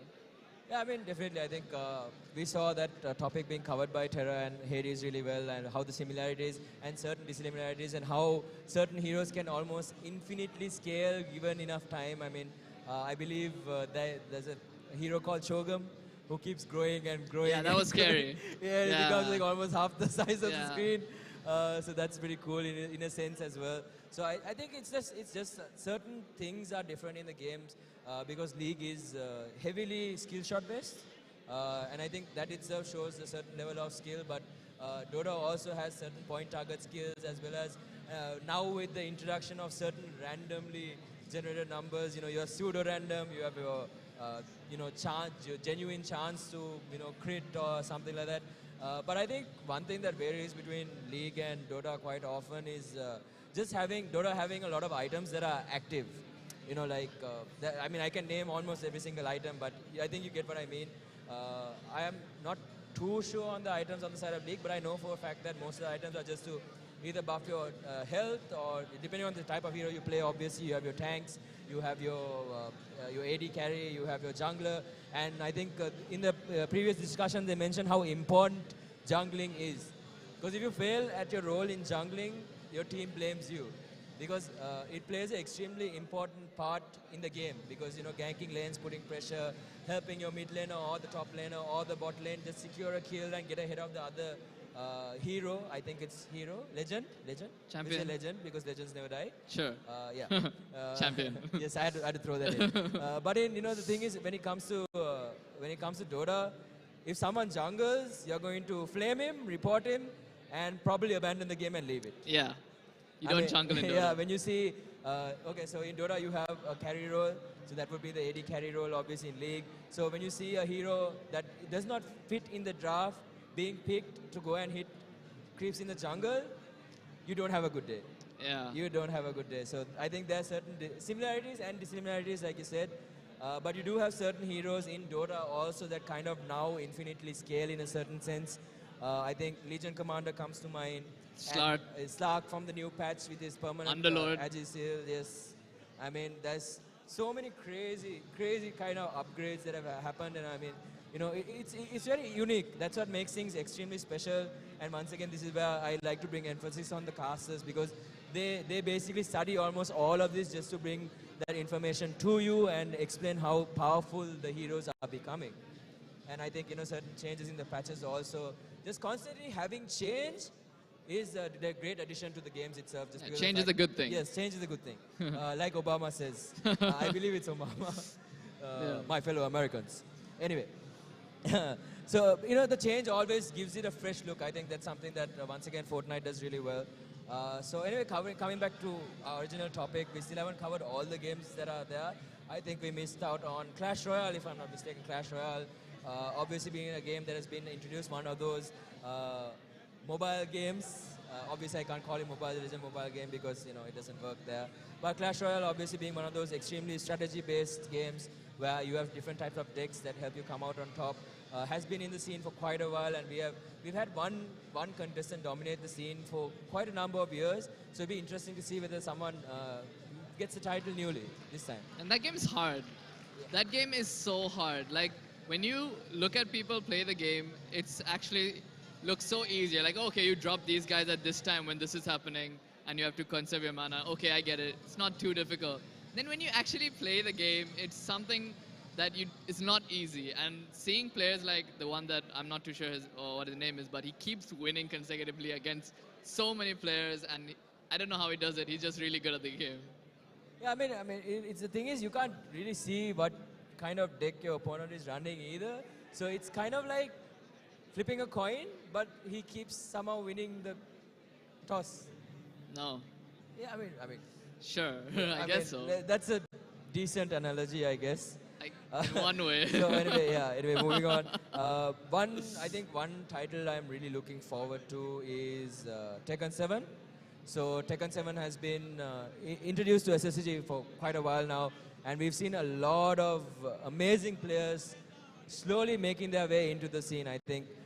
Namely, talent-wise, I think Biang is one amazing. He's a very defensive player. He really loves his Kazuya. He really knows. He's really good at reading. So this is a game. It's a game where you can basically be able to read your opponent's movements, and you can counter certain types of moves that you use because you have something called frames in the game. So I think players like Biang, Blazer, then we have Roshan Jurampati. Those players are really amazing. So I would love to see some amazing Tekken action. Hopefully, I think we probably have Tekken up and Yeah, running. we'll probably be able to see But some anyway, Tekken. we'll probably see that pretty soon. But it's a really amazing game that has a lot of skill, and I'm really looking forward to seeing the game be played. Yeah, I really enjoy Tekken a lot. Actually, I used to play Tekken a lot when I was very much younger. I didn't play it when, okay, it was a lot different after I saw actual good players playing the game. But I had a lot of fun playing Tekken. Mortal Kombat was a lot of fun. But after seeing players play it with like combos and all these new things that came into my mind, it was so awesome to see players be so good at such a normal, for me, that I thought it was just a fun pastime game.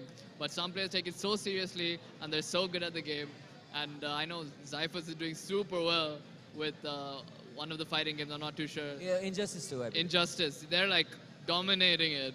And like just they have so many practices at certain places they go to, and they have boot camps and whatnot, and they play so well. It just watching games like that and people get good at games that don't have a lot to back it up. They have very small, minute details in the game that make it very, very competitive. I love to see games like that.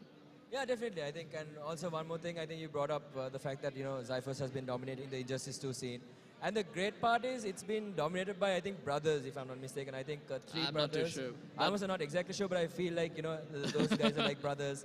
So it's amazing to see how even just taking part in esports brings families together as well. Yeah. Obviously, I play with my younger brother as well. I play Dota with him, and we have other brothers be playing League. Also, you have I think the twins also. I think the Torch brothers. Yeah. I don't know whether you can call them the Torch Torch brothers. brother, But, they also play together sometimes. But Sometimes, now yeah. they are kind of separated at the moment. But you know what I mean. So esports as a whole brings such a huge community together. And I think that's something that is not really, like a light is not really shown on it. Is it shown? Shining. Shined on it? Shining. Okay, shined on it, I guess. Light isn't. Yeah, okay, so basically like, light is not shed on it. I used to say that. So light is not shed on it. So, being able to showcase so much togetherness. I mean, when you're just taking a look at clans, just the clans, like, seeing people wearing the same t-shirt, coming together to cheer their own team, whether it's the game that they are playing or not, I think that itself is amazing. Yeah, and having different clans compete against each other and having that competitive blood and the competitive spirit, wanting to beat the other clan, that also in a way brings people closer to each other. You might not be closer to the other clan, but you're closer to the people in your own clan. And that's such a cool thing to see. Even though, like, you might be friends in real life, but you might be in different clans, and then you don't support each other then, but out of the game you support each other. And it's cool to see that you can compete with and be rivals with people and have such a good relationship just because of the clan system in Sri Lanka. Yeah, I mean, definitely. I think obviously obviously there are a lot of prizes to be won. Obviously getting first place, second place, third place, all those things. But I think something that everyone is keeping their eye on is definitely the best clan award. And I think the voting poll was opened yesterday, and we saw a lot of people actually voting for the clans, the best clans, because it gives you a certain amount of points. And PNX has been dominating the scene for quite a long time now, so obviously everyone wants to get their hands into the pot of gold. So what is your opinion on having these clans and them just working together in general? Well, I wasn't in Sri Lanka for most of my life. I was abroad in different countries, not in one country. So I actually went to quite a few countries, and I was a gamer in all the countries. I was a gamer since I was very young.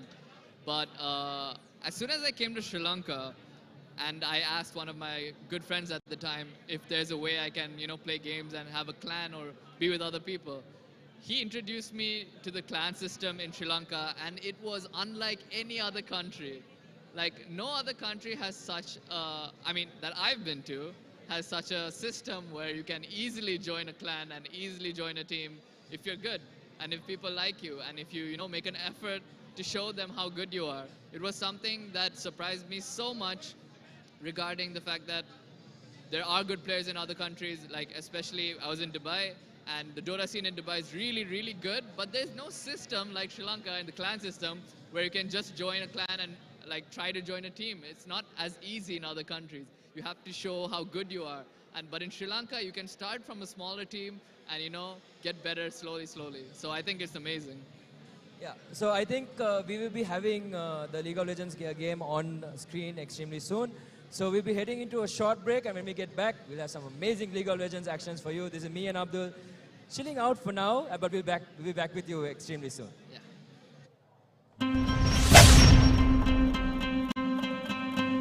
ලංකාව ගත්තහම ගොඩක් කට්ටිය හිතාගෙන ඉන්නේ ගෑන් ළමයි game ගහන්න හොඳ නැහැ මොනවද කරන්නේ. ඒ විදිහට ලංකාවේ කට්ටියගේ මතයක් තියෙනවා ගෑන් ළමෙක් වුණාම ගේම් ගහන්න නැහැ. ගෙදර වැඩක් කරගෙන මොනවා හරි ඉගෙන ගන්න දෙයක් කරගෙන ඒ වගේ ඉන්න ඕනි කියලා. My first tournament, I was the only girl, and it was in this small cafe, but it was like really fun, and I had a really good experience. I think women are also good as men because gender has no role to play in there. I started playing games for fun. I got a console at a very young age.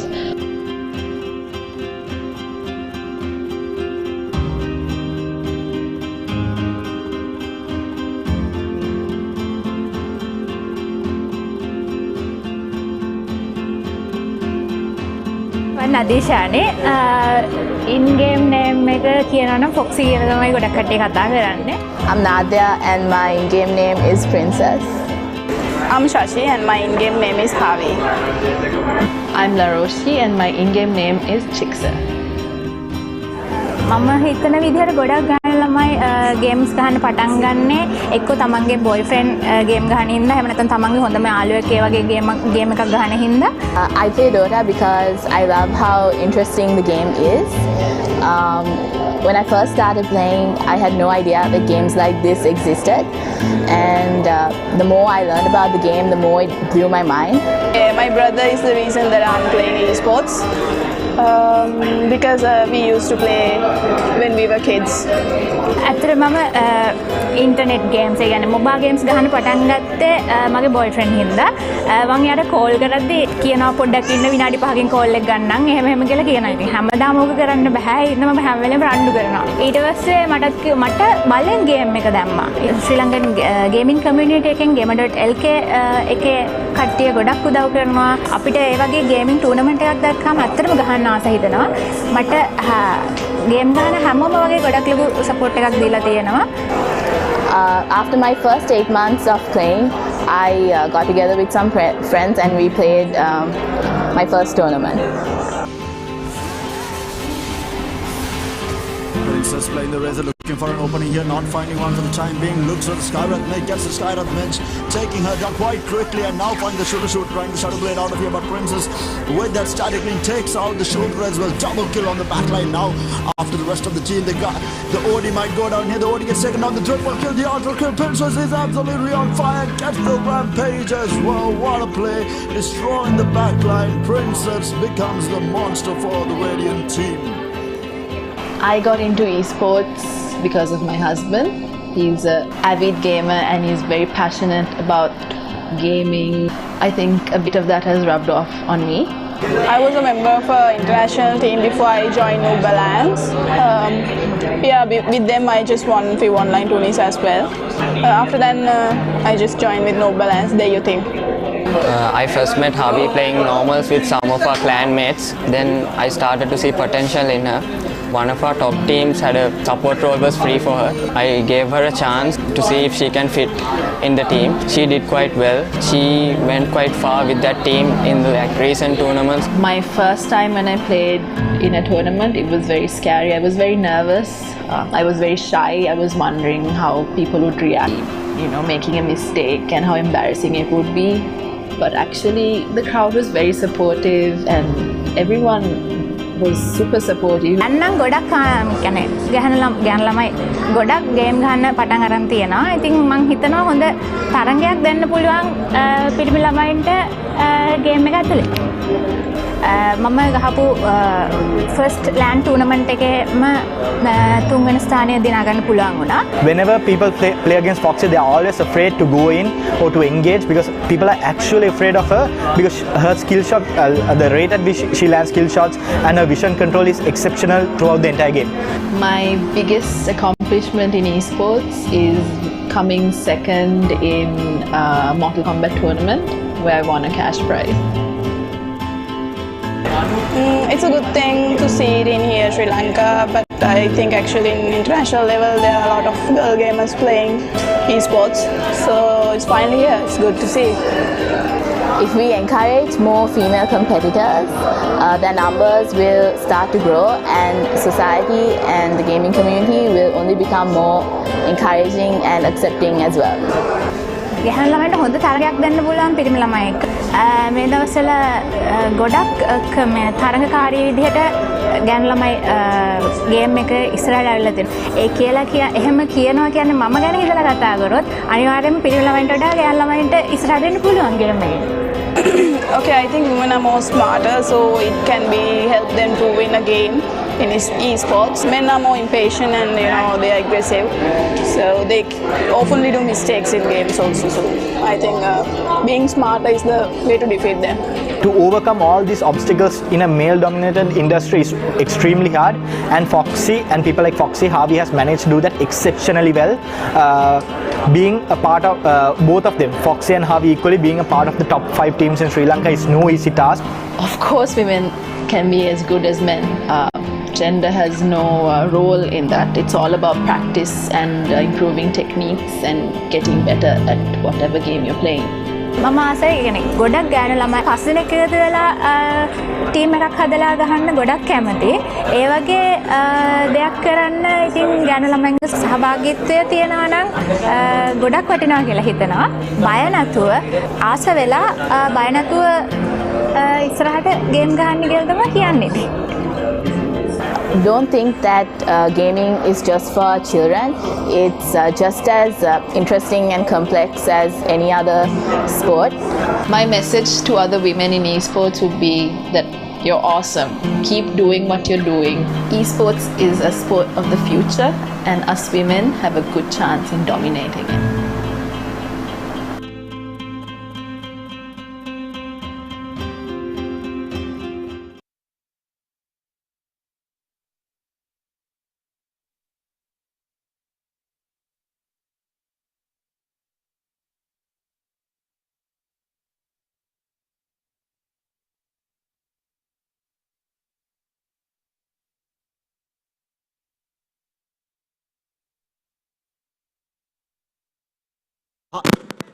Hi and welcome back, guys. So, really sorry for the delay. It was due to update on League of Legends, which was very unfortunate.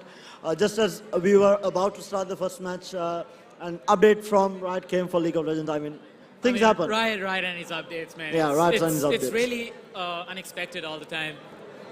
Like every Wednesdays, you stay there and like you go into a match, suddenly disconnects, and you find out that the servers are updating. Yeah. So. Just a little while ago, we were talking about a similar situation we had a couple of years back when Dota received its biggest update, I would say. It was, I think, a 2.2 GB update at that time, which is quite huge. Normally, the updates don't go above 700 MB because they don't change a lot in the game. But 2 years back, during SSCG, we had the 2.2 GB update coming in for Dota. So the best part about this was we were very afraid when we were trying to organize the tournament because we had already fixed the days, booked the players, everything was sorted out, and then suddenly Valve announces that the update is coming on this day. And the worst part of this story was it was going to come on the day of the final day. Like, so basically 3 days of the entire tournament, so it was going to come on Sunday, right?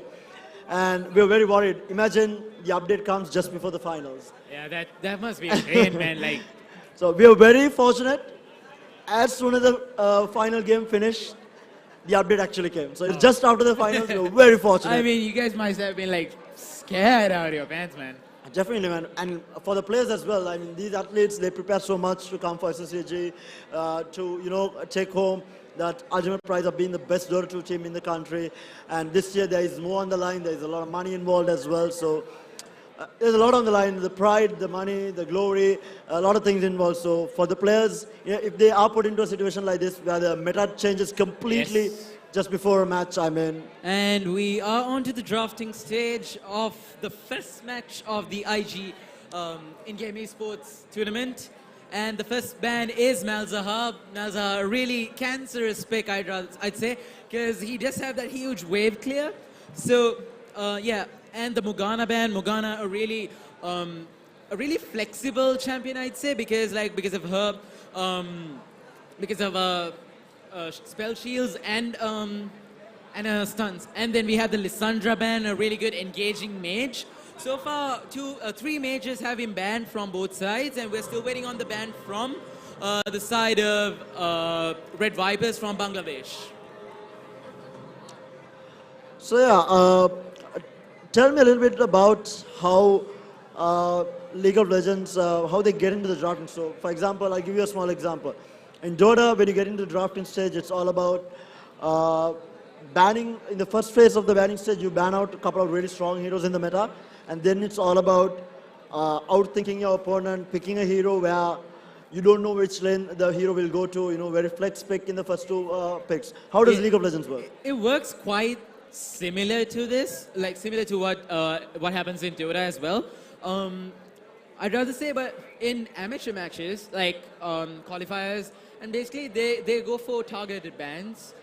But in professional matches, they always ban from the meta, back in the day, back in season 7, we saw Kalista, one of the most painful ADCs you can see in the meta. She was banned about 97% of the game. So we are done with the first phase of banning, and we see the Nocturne being picked on the side of Entity Gaming from India. Nocturne being a really good jungler, and he does have his. He does have his spike when it comes to his ultimate. His ultimate gives out a really. His ultimate is it just causes darkness, and you can't see anything apart from a few units of vision. That's it. So basically, like fog. Yeah, basically like that. So the Thresh being picked and the Own being picked, really good picks from the side of Entity Gaming. A counter pick, I'd rather say, going against the Scion, but scales, both Scion and Own do scale really well. And let's not forget the Thresh over here, the support. He does have a hook, which can actually make some really huge plays coming into the game. And Brand being picked, I believe he will be going mid lane. And they have the Rakan on the side of Red Vipers. So engaging champion does have that painful ultimate where he can charm two champions. I believe both sides, they have these huge engage potential. So the hook that you're talking about, is it hooking the hero next to you, or do you hook yourself to the hero? Hooking the hero next to you and you go towards him. Or you could hook him towards you as well. So basically that skill has two different abilities? No, it's the same ability. If you press Q once, you hook him. If you press Q once again, you go towards him. Okay. The Lucian ban, Lucian being a really in the meta right now with the new runes and masteries that Hades spoke to us earlier. So yeah, and the LeBlanc ban, kind of understandable, because once you go into ranked matches, you see. Once you go into ranked matches, you see LeBlanc, who can be a really pain and a really solo queue champion. And the final ban being Draven, I believe that is a target ban, because two ADCs have been banned in this from the side of Entity Gaming. So maybe they do have an idea of what their enemy is going to pick. So Yeah, from what I heard, they have gone up against each other before. Yeah, and they must have. So maybe past experiences. And a Kha'Zix being picked from the jungle. Kha'Zix, an assassin over there, able to one-shot any champion. Okay, not any champion. Let's go with the ADC. The ADC can get one-shotted by the Kha'Zix since he is an assassin. And with the Dark Harvest, that is actually possible. So Ezreal being the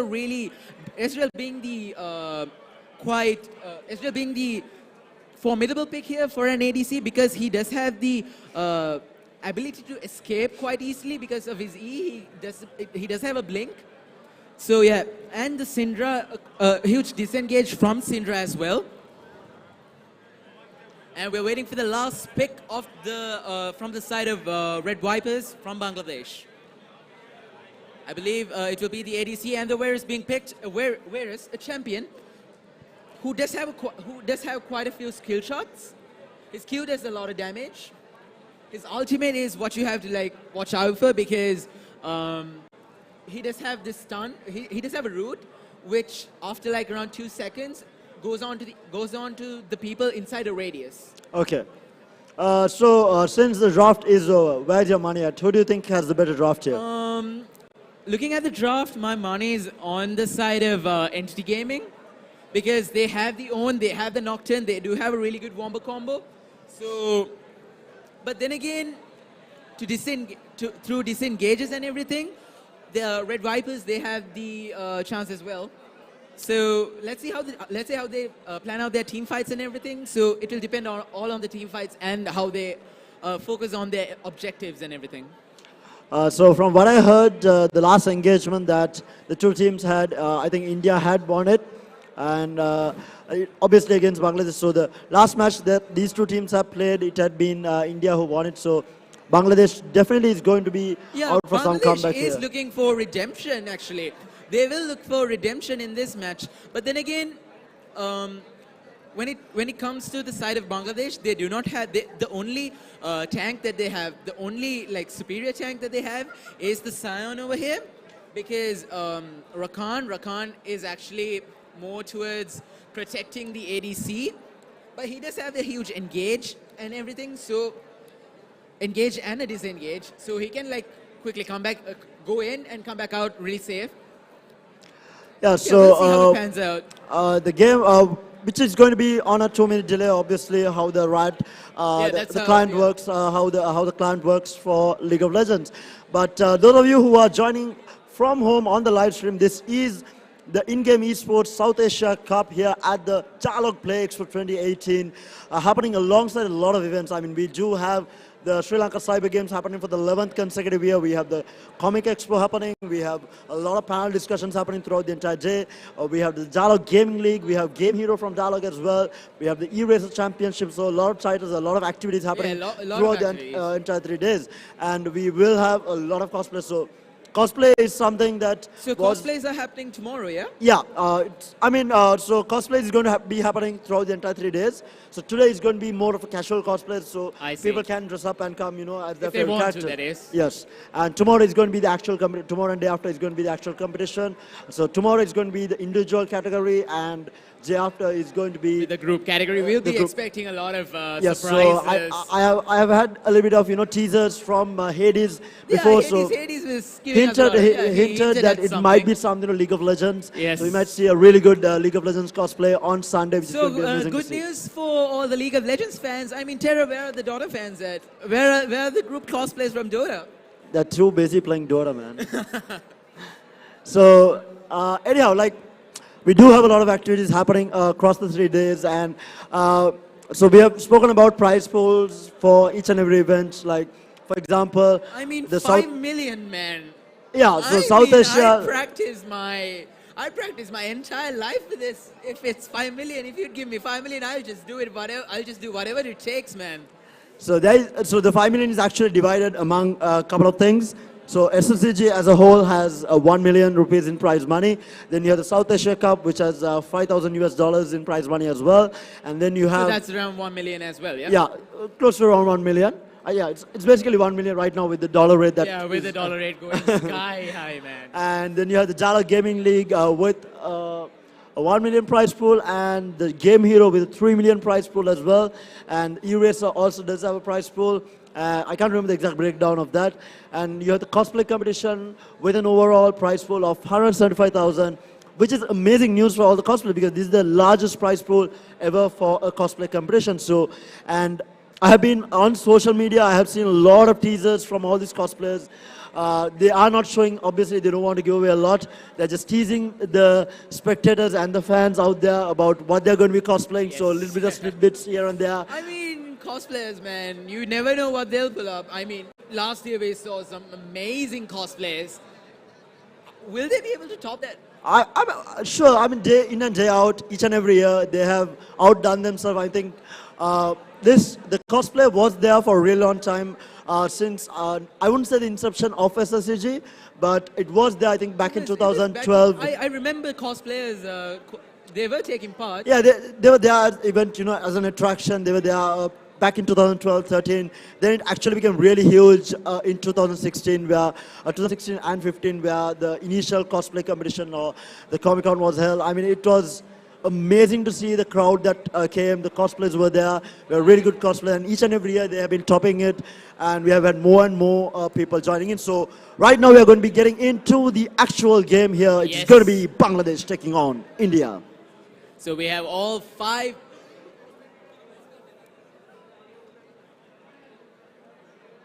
Yes, we have all 5 players, all 5 champions, like on the side of Red Vipers, staying like near the bot side. I believe Kha'Zix will be starting from his top side jungle.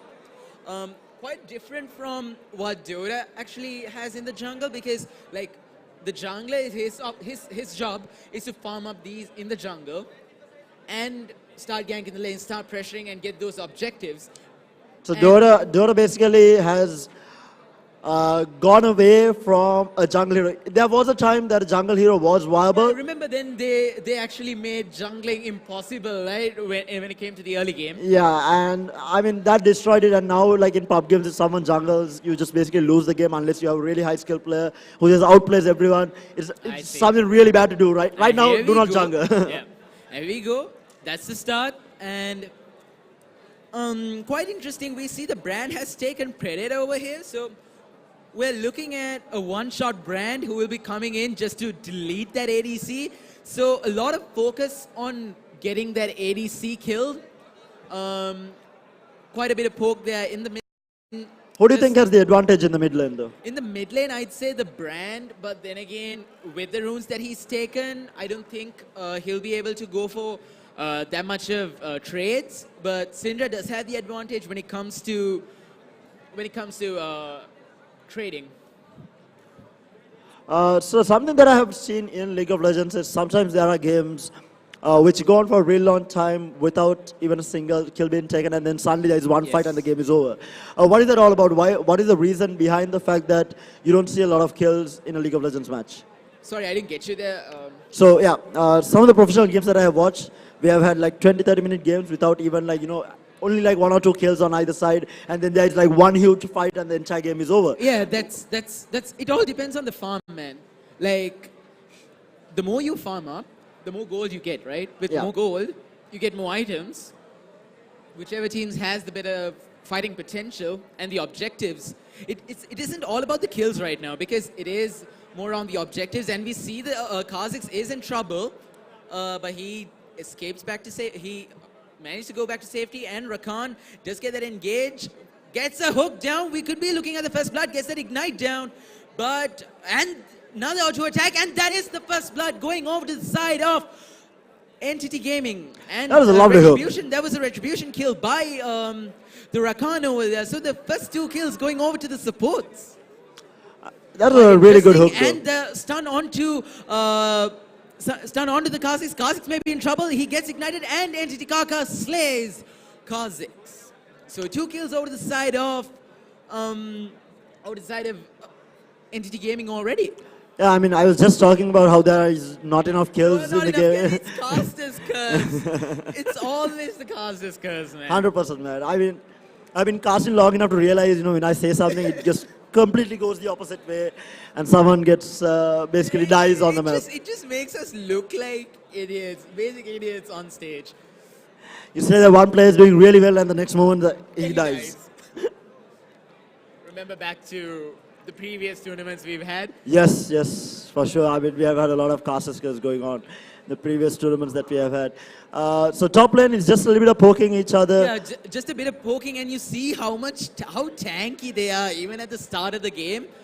But Sion is actually low on mana over here.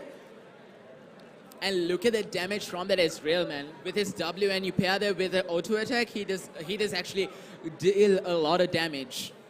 And Ezreal, he's actually a skill shot champion. Basically, all of his abilities are skill shots. So as long as you land them, they deal a huge amount of damage. So according to how the game is going, what do you think is going to be the time that one team decides to actually take a team fight and push in some objectives? Around, I think it would take around like a dragon fight, like when they actually start taking on the objectives, they would start a fight, because that is actually the time to start the team fights. But since Entity Gaming has the advantage, they do have that slight advantage. They are ahead in kills. They are ahead in gold as well. I mean, a 1k gold lead already. So I'd say to the team of Red Vipers, all they have to do is farm up, get that gold lead like stable, and try to get it done with. And we could be seeing another engage right there, but Syndra managed to flash to safety. Top lane Sion is in trouble, but I don't think he would get killed unless the Owen gets his ultimate, but he would not be able to do anything, since he does. There is a rotation bottom lane. They are looking for a kill here. The hook. And that missed hook, man. Very unfortunate. I mean, if you had landed the hook, you would have been able to get it. Engaged. But look at the shield on that Sion, man. That's really like, cancerous. And with the new patch, we have the turret damage increased as well, so you can't tower dive as usual. So the players, they take really low risks when it comes to diving under tower. So mid lane seems to be going well for Entity Gaming. Entity Gaming, indeed. Like, he already has like a CS advantage of 10. Like, definitely doing better job of poking the enemy out. In this level of he might get ganked though. He is getting ganked. He gets stunned and he gets killed. That Struck by the caster's curse. Yeah, it's the caster's curse. I was just saying that he was winning that lane and he dies. He just dies. Let's not compliment anyone, dude. Let's just. Otherwise, I think after the game, I think we are going to get flamed saying that it was our fault. Flamed like crazy. So when it comes to the bot lane side of Entity Gaming, they are actually doing quite well. Okay, I'm having my fingers crossed, because I pray that they do not mess up, because I don't want to get flamed, man. Because they do have the CS advantage, and in this level of competition, a 10 CS advantage is actually game-changing, man. It's quite a lot. So not a lot of rotations. I think the junglers did rotate a bit. Other than that, the teams have been static in their lanes. Both ADCs farming up. Not doing too much across the map. I think it's the jungler who has been rotating around from either team. He does have to do a lot of roaming, and that engage by Owen, that was really beautiful. But Sion does have that Q. He charges it up, knocks the Owen up. And quite an interesting fact about Owen, he does not have to go back to base to buy items. It's in his passive where he can build items for himself. Okay. So he's like the walking courier, God of Forge, something like that. Walking shop? Yeah, he's like a walking shop. Okay. Just for himself, though. Just for himself. And another engage, but misses that knock up. But Sion could be in trouble, but, On decides not to follow up. Why do you think he didn't follow up there? Because even if he did, Sion does have that, he does have that shield, and he does have that Q, which do have really low cooldowns. So he would be able to escape, but with really low health. So meanwhile, bottom lane, they are pushing in quite a bit, poking at Bangladesh Entity Gaming, doing quite a good job here. Yeah, the Bangladeshi team is in quite a bit of trouble. I mean, 2k goal lead, and that engaged by Nocturne. They are near-sighted. Israel misses his ultimate, but Entity Kaga just annihilates that brand, man. That was a good engagement and a good initiation from. We see that the bot lane was also rotating in, and they're pinging in for the Dragon Call, but they decide not to. And we see that the Own has teleported in as well, and they will be pressuring the tier 1 tower of the mid lane, get a few plates off, or the first tower at least. So not too bad. They are hitting their timings. They have won their laning stages. Definitely going in for those objectives, trying to get a bit of chip damage done on these towers so that later on, if they do get a pick off or two, that they can push into these towers. That is true. And again, those walls are actually like inside the enemy's jungle. They do actually give quite a lot of information on where the enemy jungler is. So, you know, they do have the advantage on that. And Owen escapes using his E to, like, you know, get back. He dashes back. So now I think since the ADC on the side of Entity Gaming has been left alone, at least for the time being. Yeah, he is left alone, but we see that the brand and Kha'Zix is invading the blue side jungle on the bottom side. And they're actually calling for Drake, but they will be going in for the Syndra. And gets that kill. That was a very easy pickup. It was a good game. There, man. I mean, does create a lot of space, though. Yeah, that was. I mean, when it comes to like kills, what they do is they go all in. They get their ultimates done. They get their engages perfectly, and if they do, they follow through as well. So there's like top level plays, man. I mean, this is not the stuff you see quite a lot in Sri Lanka. I mean, I'm not saying that you do not see, but not as often as you can see in these games. I mean, it's expected, right? Because all of these teams are individually the best in their country. Individually best teams in the country. Teams in their own countries, and it's going to be interesting to see who is going to be walking away with that prize pool of $5,000 US. And I think all these teams have a really good chance of going for it. I think they are all equally very strong, very skilled players, playing very high tier League of Legends, and hopefully with time and with tournaments like the South Asia Cup being organized, I think it will give them an opportunity to play against international teams and probably get to someday get to the Worlds as well. I mean, we might see in a couple of years South Asian teams at the Worlds. That is true. That is true.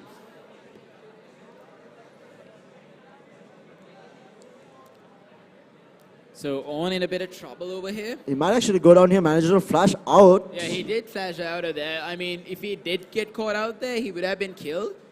But then again, there was the Thresh Lantern as well. Thresh being one of the playmaker supports over here. Yes, still these teams are like farming up, like that's all that can be expected. But a few amount of players that engage by the Syndra, but he could be killed over here. Nocturne does use his ultimate, and Syndra could be killed. Yes, he does get killed, but he will be... Nocturne is about to get a retribution kill. He does get the first kill, and that's the second kill, and that's the third kill as well. We could be looking at a fourth kill from the side of Entity Gaming, but Varus uses his ultimate, and Thresh flashes back to safety. That's a nice hook right there by Thresh to save his jungler. Very high tier play there. Like, I mean, they expected the gang, they were ready for it. And as soon as they went on the mid lane. As soon as Syndra saw the Rakan engaging, she just flashed out of it immediately. Very high tier play, and they're using flash to the maximum usage, using it to get in and out of these fights. But the cooldowns on those summoner spells, man. Like, once you know that those summoner spells are done for, you can like actually make some plays. The opposing team can actually make a better play.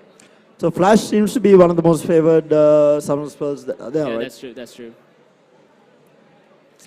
And I think another similarity between Dota and League is it's always about positioning. I think in Dota it's so important how you position yourself, and I think in League also what I see is it's so important how you position yourself in team fights, how you approach the fight, which can be the difference between winning a fight or not. And Flash, I think, is so popular just because of the fact that it allows you to reposition yourself. In general, I think skills that reposition heroes during a team fight or disrupts them in some sort of way are the skills that actually win you a team those are fight. the spells that you actually need.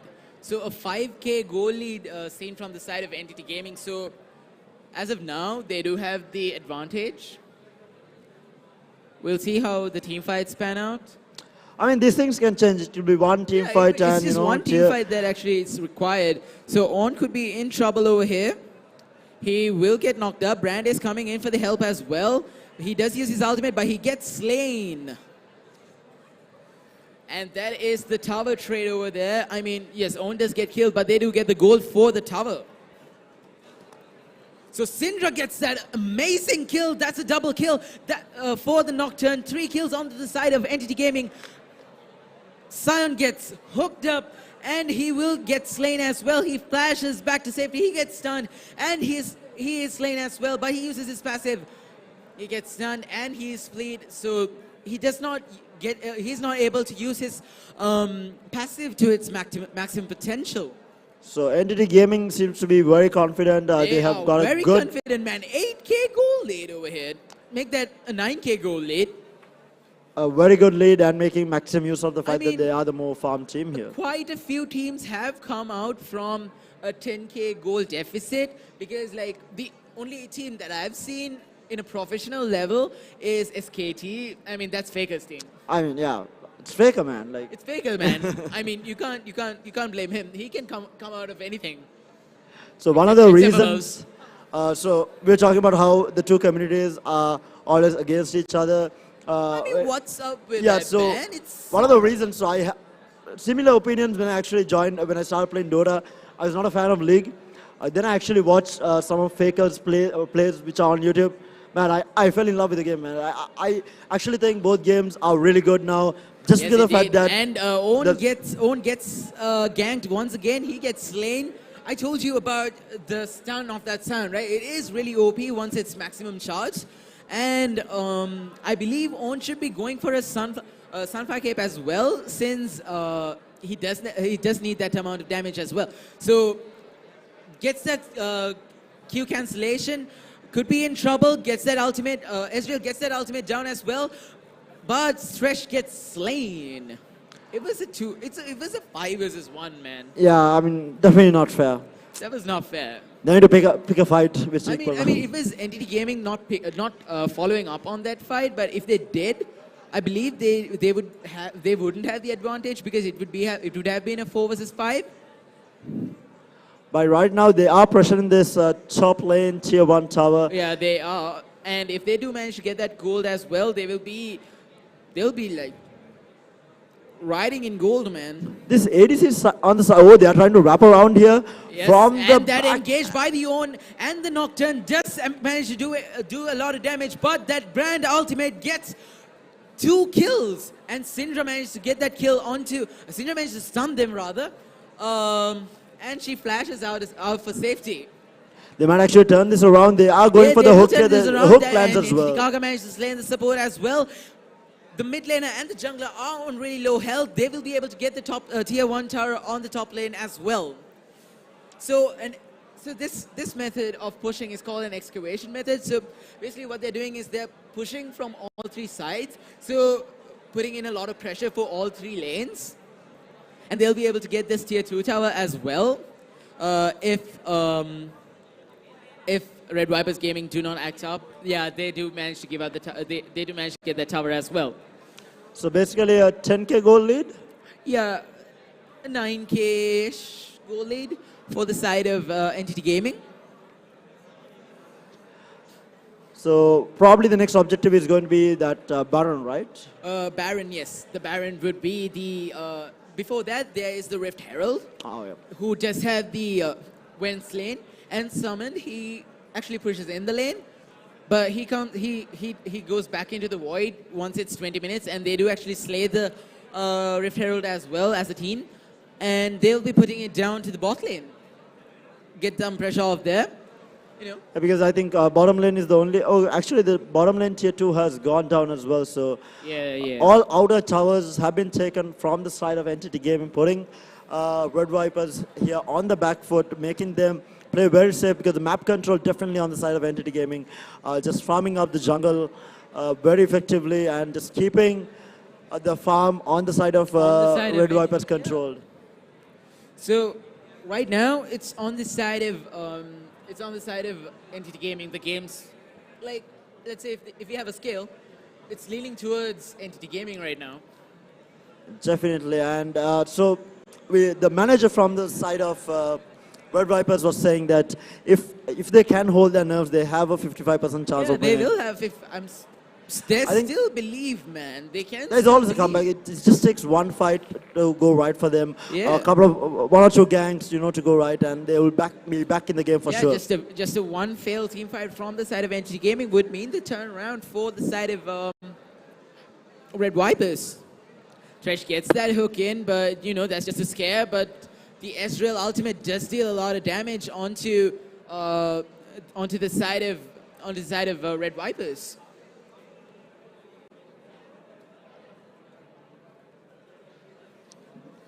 So they are pushing out as 5 here. They are very afraid of getting picked off. So you see how the kills are quite similar. It's 13-9. There's like a 4 kill difference, but the goal lead is actually quite larger.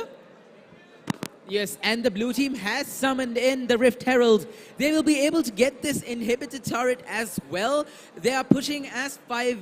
And I believe the Kha'Zix is looking for a flank over here. Might be able to one-shot one of their champions, but Kha'Zix won't be able to do anything because on the side of Entity Gaming, and that's the engage by the Rakan. But Rakan gets nearsighted, he gets killed. That is the engage by the side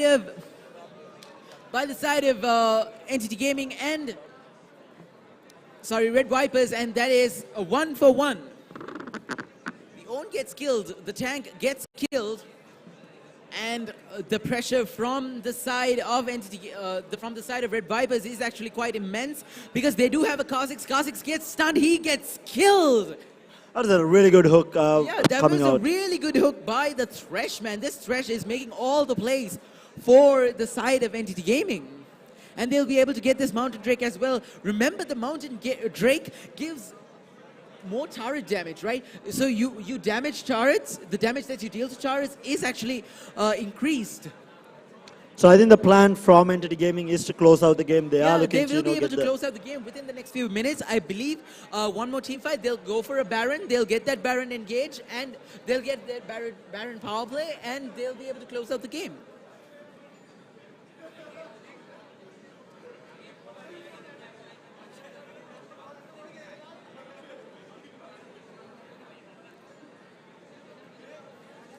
So we are looking at a few of these matches being played, a few control being taken from the side of Entity Gaming.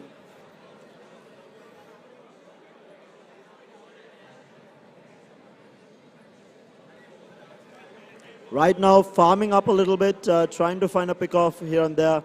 Oh, That was a hook, but it does not there's another champion. It's called Blitz. He's called Blitzcrank. He actually can hook through walls. Like once you get hooked back to your side. But Thresh, it's different. You get pulled to the other way. You get pulled the other way. But still these champions do have their variations, and they will be looking for a team fight over here. The Thresh actually gets rooted. He will get slain, and the kill goes on to the side. But Entity Captain Kirk is doing a lot of damage here, man. And that engaged by the Nocturne. Nocturne is looking for a fight in the mid lane. And Entity Kaga slays the Scion. But they'll have to back off. But we'll be able to get the tower as well, since it is a 4 versus 2. But let's not forget it's the mid laner and the ADC. But they do manage to get the inhibitor turret. So what they'll be doing is they'll reset and go for another pick. I think they will regroup, heal up, and come back in to try and close out the game. And go for Baron maybe. Right now, Red Vipers are holding on. They do have hope alive. I mean, you don't want to give up at this stage, especially in games, especially in mobile games. There's always a comeback. And something that we have seen in the Sri Lankan Right now, scene. Terra, looking at how this game has gone, it's a 12k goal lead. I don't think Red Vipers can actually make a comeback. But let's see how it goes.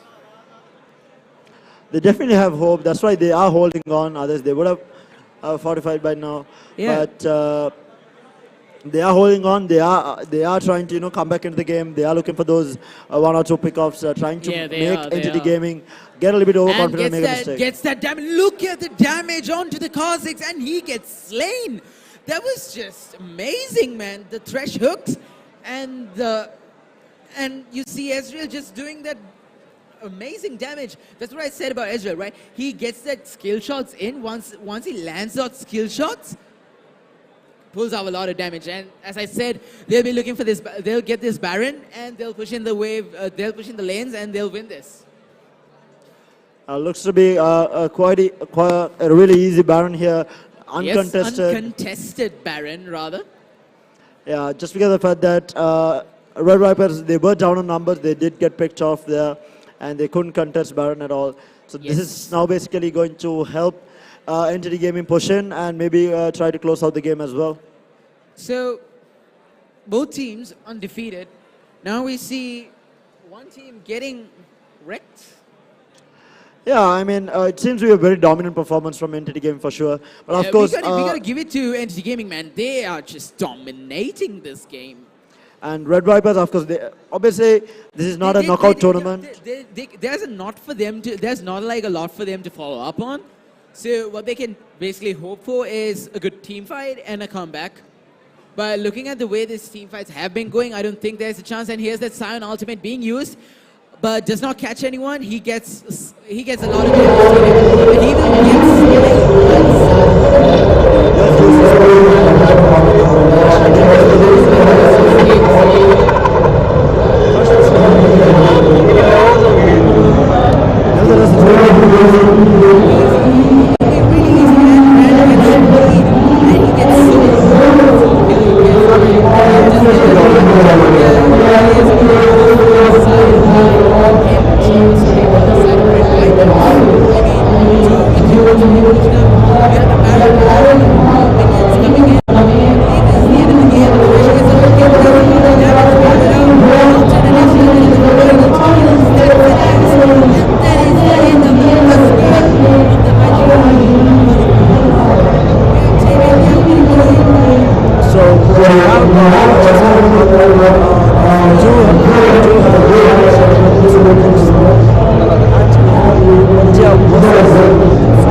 So yeah, do stay tuned in. We have more action-packed gaming coming your way here at the Dialogue Play Expo alongside the IG South Asia Cup.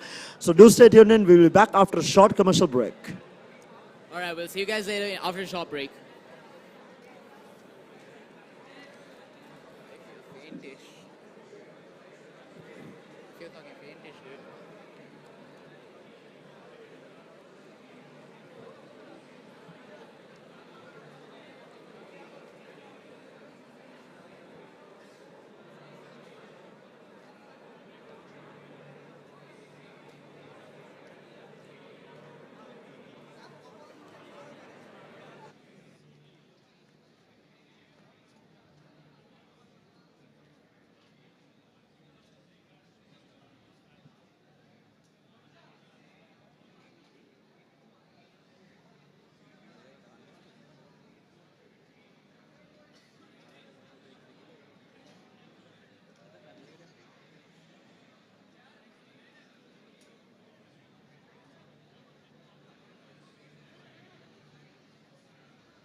Right?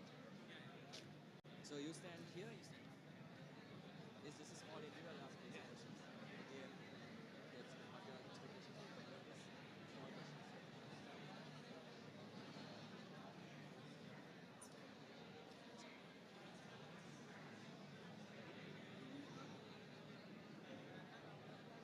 Welcome back, ladies and gentlemen. You're joining me live here at SLECC once again, where the first game has just ended between Team India and Team Bangladesh. So we're going to catch up with the captain from Team Bangladesh. Hi, what's your name? My name is Tariq Al-Faisal. All right, so I'll call you Al-Faisal if you don't mind. So I believe that was a bit of a tough game for you. But what do you think went wrong for you in that game? I think our players are a bit new right now, so they are not used to this LAN. We mostly play online, so